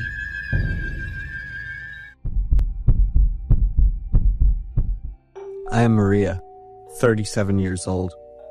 I've spent 20 years dealing with therapy sessions and popping endless sedatives. I guess I'll just have to stick with them forever. Sounds pretty rough and hopeless, but I'm one of the lucky ones out of the 50 poor souls taken down by that highway menace, Robert Ben. When I was 17, I met Mike, a boy from the next class, and fell for him real quick. But both our families were totally against us being together. When we were all about impulsive thoughts and crazy decisions, Mike and I decided we were going to run away from home. We planned to meet up on the highway, brought some clothes and cash, and figured we'd take off for a few days. Right at 9 p.m., Mike and I met up, and we hugged real tight, all hyped and happy. We kicked off the trip by hitching a ride with some trucker. The truck pulled over pretty quick, and the driver, all friendly, hopped out and asked us what was up. "Well, what are you two doing out here at this hour?" He was like my dad's age, had a deep voice, and his face was uneven. His mouth was crooked to the left. "I'm Maria, and this is my boyfriend, Mike.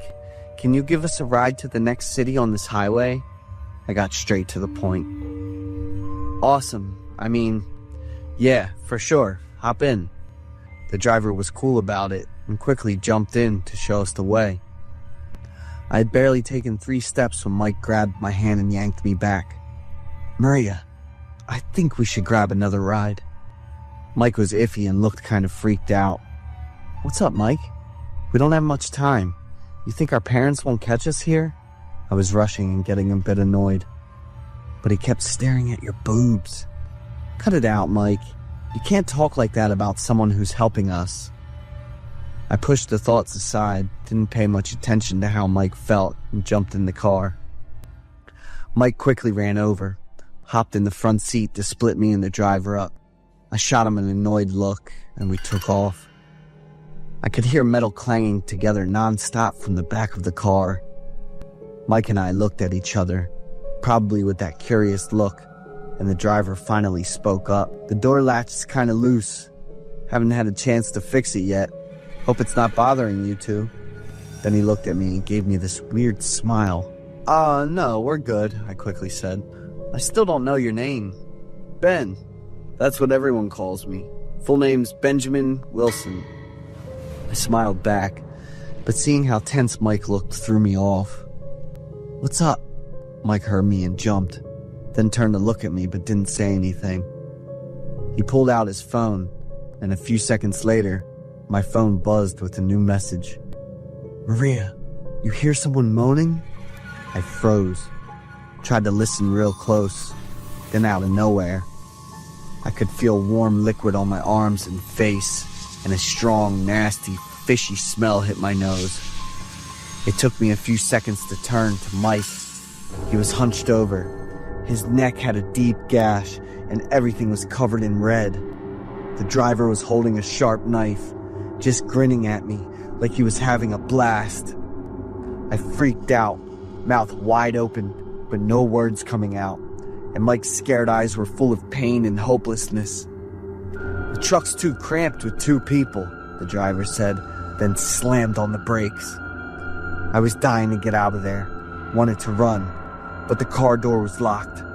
Don't do anything dumb unless you want to end up like him. Immediately after speaking, the driver forcefully pulled Mike out of the car, further enlarging the wound on his neck. That was the last time I saw Mike. He got left on some empty road. I screamed, ready to fight back, but my weak ass just made him more excited. He popped open the trunk, and with one big push, he shoved me in, his bloody hands still all over me. I was freaked out. My body just froze up. This trunk was like a nightmare. full of chains, clamps, leather straps, all kinds of twisted stuff. There was a girl trapped by that sicko with all that stuff, and it was pretty obvious what he was planning to do. Just thinking about that stuff makes it hard to breathe. On top of that, in the corner of the truck, there was this girl, naked and tied up so tight she was bleeding all over. She was gasping for air, barely hanging on, fighting through the last miserable moments of her life. I was gonna take her place, and that's when my 7 days of hell started. Pain, fear, hate, obsession. But not once did I give up on trying to escape. One evening, I begged him to let me have my fave Popeyes burger, and maybe because I'd been good the past few days, he actually said yes. I used every bit of strength I had, just desperate to escape the chain, but my wrist got all torn up. I quickly ducked into a dark corner instead of running, because that sicko would have found me in no time. When it got light, I ran out to the main road, hoping to get help from people in cars, not trucks. I got saved and finally came to after 2 weeks in the hospital. I told the police everything I went through. Benjamin Wilson got life without parole, but honestly, that's nothing compared to the hell he put innocent people through. As for Mike, they never found his body. This story is based on a shocking case in the United States, where the perpetrator, Robert Ben Rhodes, was revealed to be a notorious and repulsive serial killer, with over 50 victims spanning 2 decades, from 1970 to 1990. On average, that means he would kidnap and murder 3 women every month. A former truck driver, he would often target victims along highways before taking them to the room right behind his truck.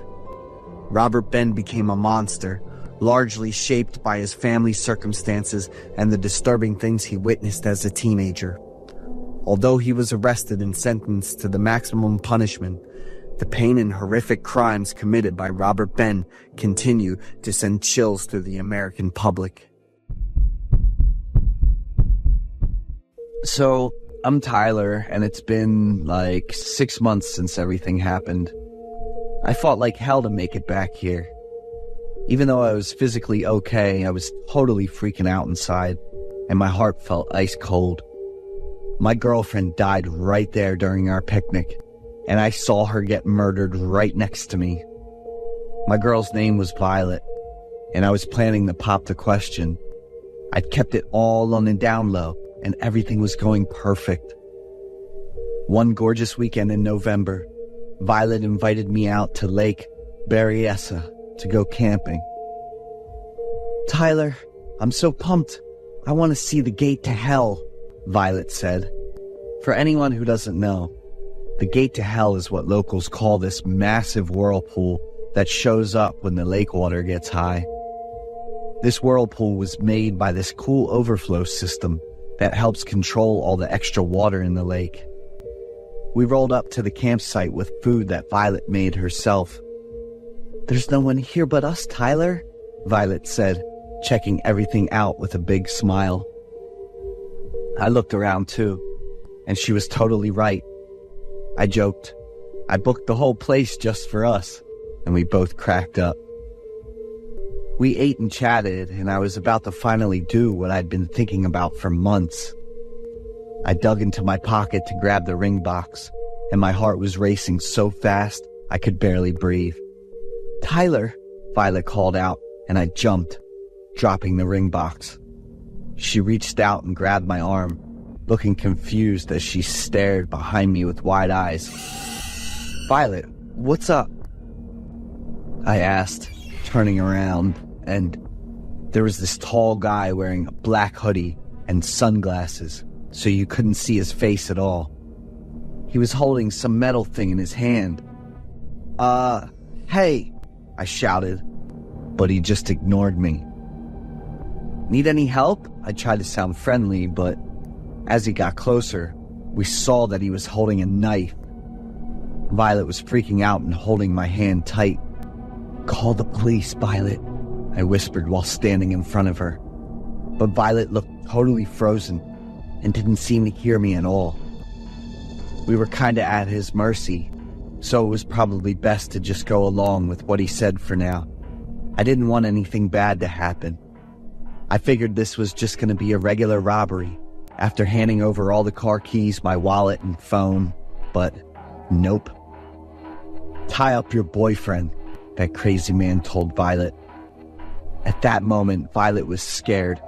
Her face was pale, and she was shaking like crazy. Following the robber's orders, Violet tied my hands with my belt. Then, that bastard tied Violet up too. We were made to lie face down on the car hood, facing each other, and Violet just started crying. "Chill out. Everything's gonna be fine. I'm always gonna be right here with you, okay?" I tried to comfort her, but I was freaking out too. Violet bit her lip hard, trying to hold back her fear, and nodded. Those were the last words I got to say to Violet. She suddenly let out a scream of fear and pain as the first stab hit her hard in the back. The second, third, and fourth stabs came. Violet's screams got weaker, and all I could see were her eyes, filled with pain and despair, looking right at me. My heart stopped. I was breathing heavy, and my throat got all choked up. I couldn't say a word. A wave of horror hit me as I saw that awful scene, and my eyes filled with despair. I felt completely helpless. Pain and anger shot through my heart, and there was no way I could save the person I loved. I gripped the engagement ring box tight in my hand, like I was squeezing my own heart. That bastard stabbed Violet 10 times. He laughed and pointed at me. Just like Violet, he gave me 8 stabs and then casually walked away. I mustered up a little strength and tried to yell for help. A moment later, a dad and his kid who were fishing by the lake heard me and helped call the cops. My memory went blank right then. I woke up in the hospital to the gut-wrenching news that Violet had died from deep wounds and blood loss. The police asked me to give a detailed description of the killer. White guy, about 5 feet tall and around 170 pounds. Besides the black hoodie and sunglasses, he was dressed in all dark clothes. Oh, and there was this symbol on his shirt, a circle with a cross over it. That was all I could remember about the guy. According to the police, he was a serial killer, known as the Zodiac. Violet and I were the victims of his third case, but somehow I'd made it through. After that awful shock, my mind went totally blank. Every night I was haunted by Violet's last image. Her desperate eyes and bloody body kept showing up in my dreams, and even when I was awake, I felt like a total zombie. My heart was ice cold, and any shot at finding joy again felt completely hopeless. I couldn't shake the guilt of not being able to protect the girl I loved, and it felt like a mental wound that would never heal. The helplessness, bottled up anger, and pain of loss were crushing me, making me feel scared and empty, not knowing how to deal with reality after everything fell apart. The story is based on a true tale about the Zodiac Killer's third case.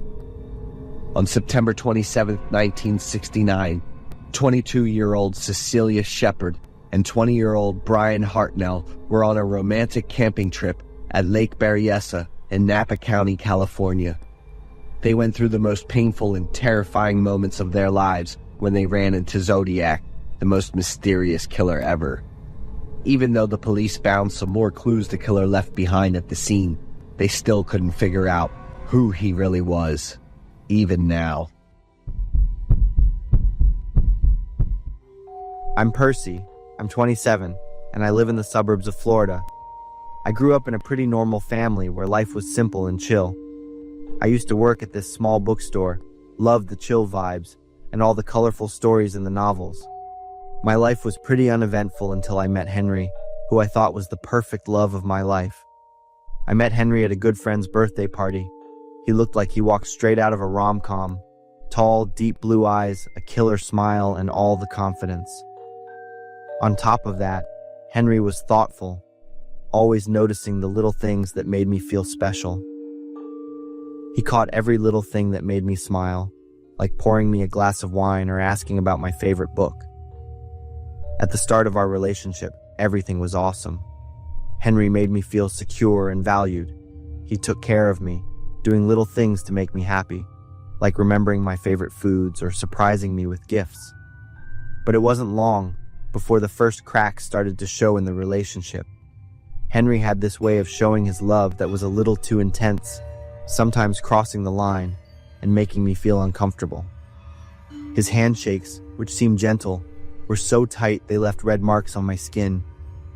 His hugs sometimes felt like they were suffocating me. I tried telling Henry that he hurt me, but every time I did, he'd snap, and I could see the anger and annoyance in his eyes. Henry's actions started getting more and more controlling. He wanted to know everything about me, where I went, who I hung out with, and what I was doing every second of the day. My phone wasn't private anymore because he was always checking my messages and calls. Anyone who talked to me up close made him insanely jealous for no reason. One time, he ripped up my favorite notebook just because it had the name of an old friend I mentioned in it. That control wasn't love anymore. It felt like an invisible cage trapping me. I started to feel suffocated, stuck, and hopeless. When I brought up breaking up, Henry seemed like a totally different person. He started smashing things and yelling like crazy. All I could do was hide, like a scared little puppy afraid of the noise. Henry's rages made me start fearing the guy I used to love. Everything hit the fan one November evening. It was a chilly day in Florida, and I was in the kitchen getting dinner ready. The smell of roast chicken filled the whole house. Out of nowhere, I heard some mumbling from outside, followed by a loud, panicked scream. My heart tightened, and this weird, uneasy feeling started creeping up on me. I quickly washed my hands, ran to the door, and yelled for Henry. Before I could even step outside, what I saw made my body freeze up completely. Henry was kneeling, hunched over someone else's lifeless body. The other person's face was all messed up, with the skin torn open and showing patches of red, slimy flesh. Henry, his mouthpieces of flesh were falling from his blood-stained teeth. I wanted to scream, but my throat was tight, and all I could do was gasp for air. My eyes went wide, my ears were ringing, and the horrifying scene in front of me was burned into my mind. Henry turned to look at me. His eyes were bloodshot and completely empty of any humanity. His mouth was still chewing on a piece of flesh, with red drops dripping down. Police sirens sounded outside, along with the terrified screams of several neighbors. I heard a man shout, "Police! Over here! It's him!" The police quickly restrained Henry. He struggled and screamed like a cornered animal. I couldn't move, and 2 medics helped me into the ambulance and took off. In the following days, the truth was gradually revealed under police investigation. Henry grew up in an abusive home, dealing with his dad's irrational rage and alcohol-fueled outbursts. He had to live with control and violence, and those scars turned Henry into a guy who couldn't control himself. The police said he had a history of mental illness, but kept it all hidden when we started dating. I left Florida, carrying the trauma with me, knowing it would take years to get over. I cried a lot thinking about everything, mourning for a soul that had been broken by the wounds of the past. I always wondered if Henry had gotten the love and help he needed sooner, would things have turned out differently? I'm Devlin. I'm 29 years old. I had a happy family with my parents, my older brother Dylan, who's 10 years older than me, and my sister Donna, who's 7 years older than me. My family wasn't rich, especially when Dylan had got lung cancer at the age of 19. We lived in a house where the rent was almost the same as my mom's salary. Plus, the house was really far from the hospital where Dylan was getting treated, so my parents decided to move. We moved to a big house with enough rooms for the three of us. The house was old, but the rent was half as much, and it was really close to the hospital. My family was going to start a new life here. We always boosted Dylan up and stayed by his side to help him get through his illness. Unlike my parents, who were happy with the new house, I didn't like its dark and musty atmosphere. Donna was always there to comfort me. She said the musty smell would go away once the house was cleaned and Dad put in more lights. Dylan's illness got worse, so he had to quit school and focus on recovering. My parents took great care of Dylan, and Donna looked after me. Since we moved to the new house, I haven't had a good night's sleep. Every night the sound of glass clinking together echoed. I figured it was coming from Dylan's room since he had to take a lot of medicine. The vibe in the family was a lot quieter, and meals weren't as cheerful as they used to be. I saw Dylan looking tired and pale. My parents were trying to handle the financial issues. I didn't like living in this house. I missed the cozy feel of the old place. One night I heard some noises and woke up. Even though I tried to ignore them, I could still hear footsteps and the sound of wheels rolling on the floor. I opened the door, looked out into the hallway, and felt it chill, even though I was inside the house. Suddenly, a dark figure appeared at the end of the hallway, walked toward Dylan's door, and then just faded away. Dylan? Is that you? The echo made me scared of my own voice. Haven't you slept, Devlin? Hearing Dylan's answer, I was relieved and said I needed to use the bathroom and return to my room. The noises started up again, but there were no more footsteps. I figured Dylan was still awake. One day it was just Dylan and me at home. After lunch, I did the dishes while Dylan went back to his room to rest. After I finished the dishes, I didn't know what to do, so I just sat in the living room and watched TV. Suddenly, a terrible smell filled the room, and I reacted pretty strongly. I walked around the living room and kitchen, but didn't find anything unusual. Dylan must have been asleep, so I didn't want to wake him. I decided to hang on until my mom and Donna came back. I went upstairs and closed the door to get away from that awful smell. I looked for the game console to pass the time, but after almost 20 minutes, I still couldn't find it.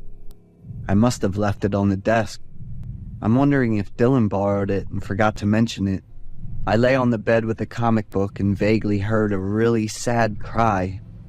Before I could figure out what was going on, a dark shadow passed by the door and made me jump. When was the door opened? I went out of the room and called Dylan's name, but he didn't answer. I went to Dylan's door and knocked, but there was still no response. I wondered if it was him or not. That night, I told everyone about the weird things I'd seen recently. But no one believed me, and even my mom was really mad. My dad looked at Dylan sadly, lowered his head, and didn't say anything. Donna told my mom to calm down. The noise was because your brother was in pain, which kept him up and made him walk around the house trying to find some relief. But my game console, it was because you didn't clean up your stuff. I've told you about this a bunch of times, right? And the smell in the house, I definitely noticed it. When she heard me say that, my mom slumped down and looked at Dylan. My dad hugged Dylan's shoulders while he bowed his head, pursed his lips, and clenched his fists. I'm sorry, Devlin. I couldn't control my bowel, and it was affecting you. My parents and Dylan all burst into tears.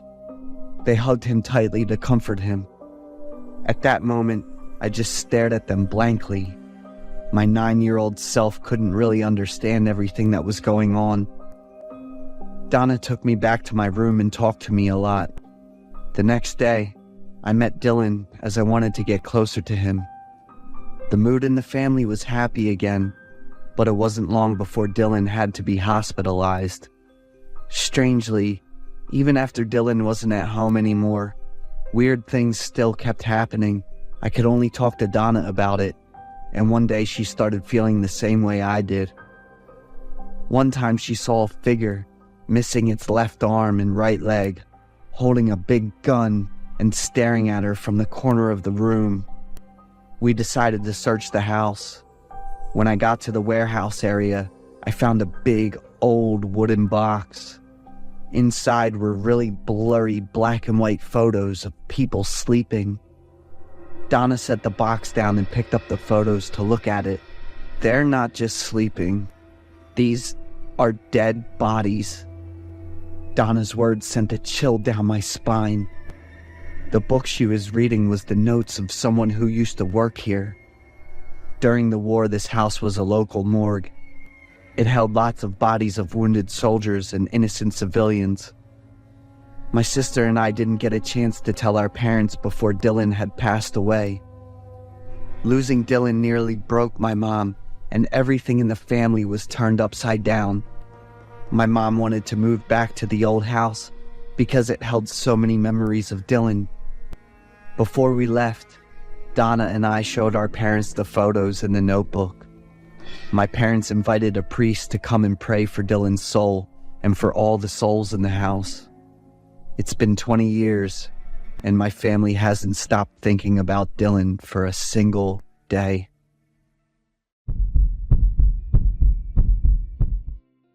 My name's Francis. I'm 30 years old.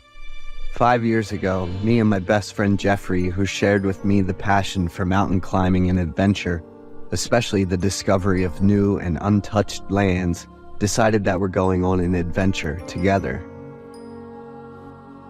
We made sure our work was in order, then spent about a month continuously exploring different mountains.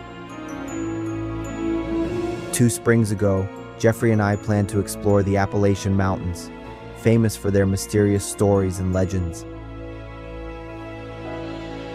With everything prepped and ready, we're heading to our destination with very high spirit.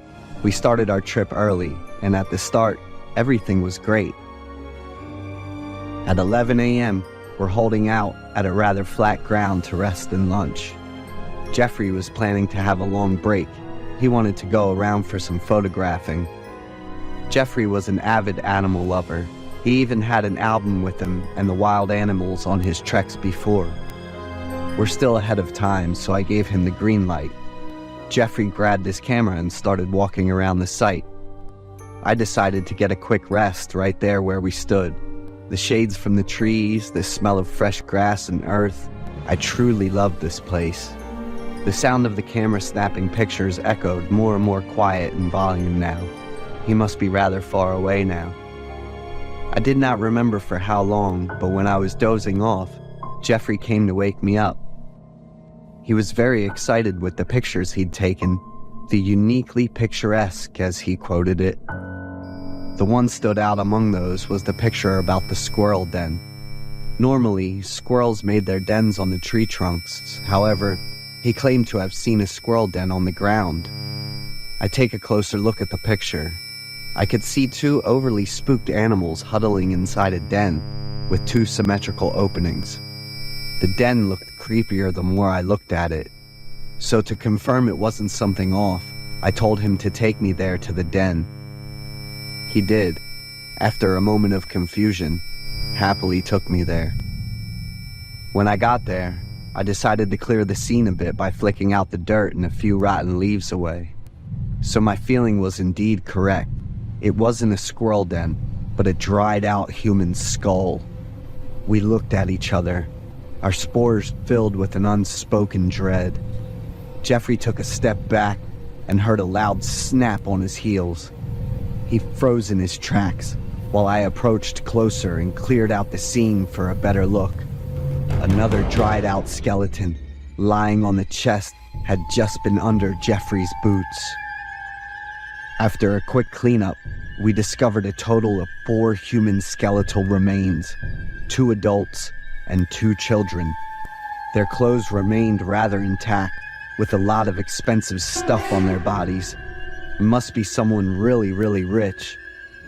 I tried calling the police, but there's no reception. Jeffrey was dumbfounded by the discovery. He kept staring at the skeletons, I thought Jeff was on the verge of a panic attack, so I told him to descend first, getting the police to come. However, he refused, telling me to do that first instead. He'd remain here so the police would not get lost. I hesitated at first, but decided it's the better option. When I returned with 3 police officers, Jeffrey was still there in silence, staring at the skeletons. When the officers told us to cooperate and get our statements, I was willing, while Jeffrey, citing the stress of this discovery and the exhaustion of the trek, declined and immediately headed back to the hotel room. After the investigation, the police concluded that this was a wealthy millionaire family who lived nearly 190 miles from where they were found. They were reported missing for 3 years, and the search was, until this discovery, ongoing. According to the expensive outfits on their skeletal bodies, they were not hiking at the time of death. The police, suspecting it to be a homicide, would continue with the investigation further. Our hiking trip was doomed. We headed home the next day, still haunted by the discovery of what had happened. Jeffrey changed after that incident. He was no longer a joyful person anymore. He became a reserved person, his sights sunk into the ground. He became disinterested in his usual activities. Even I couldn't raise it anymore. His collection of living, joyful living animals replaced by the albums of their death poses. Their final expression was often of pain and fear of their deaths. Jeffrey and I became more and more distant, and eventually he told me that he's going to move back to live with his family. I, for many times, tried to contact him and suggesting on visit, yet every single time he declined. I worriedly told his mother to check on his sudden change of mood and personality. His family also took him to therapy, yet even the best psychiatrists failed to notice anything unusual. After 3 months, he disappeared without a trace. There was no sign of violence or robbery. All of his relationships remained amicable. There was no one who could have thought about harming him. Without a trace, without any evidence, the investigation came to a dead end. However, the family remained steadfast that their son would one day return to them, that their son just pulled a Chris McCandless move on them and would one day return from his adventure. Until one day, they decided to do a renovation of his home. During the excavation process, the family found a body buried in the backyard. Jeffrey's mother cried out, a mother's intuition telling her it was the son she had been searching for. The investigation confirmed it was him. The cause of death was asphyxia due to airway congestion by burying alive. There was no sign of physical impact. Under the hole where he'd been found, they dug up a shovel, but all fingerprints on it were his. His death still haunted me to this day. Was it a supernatural force that drained him out and buried him under? Or was it a vile secret that he'd literally keep to his grave?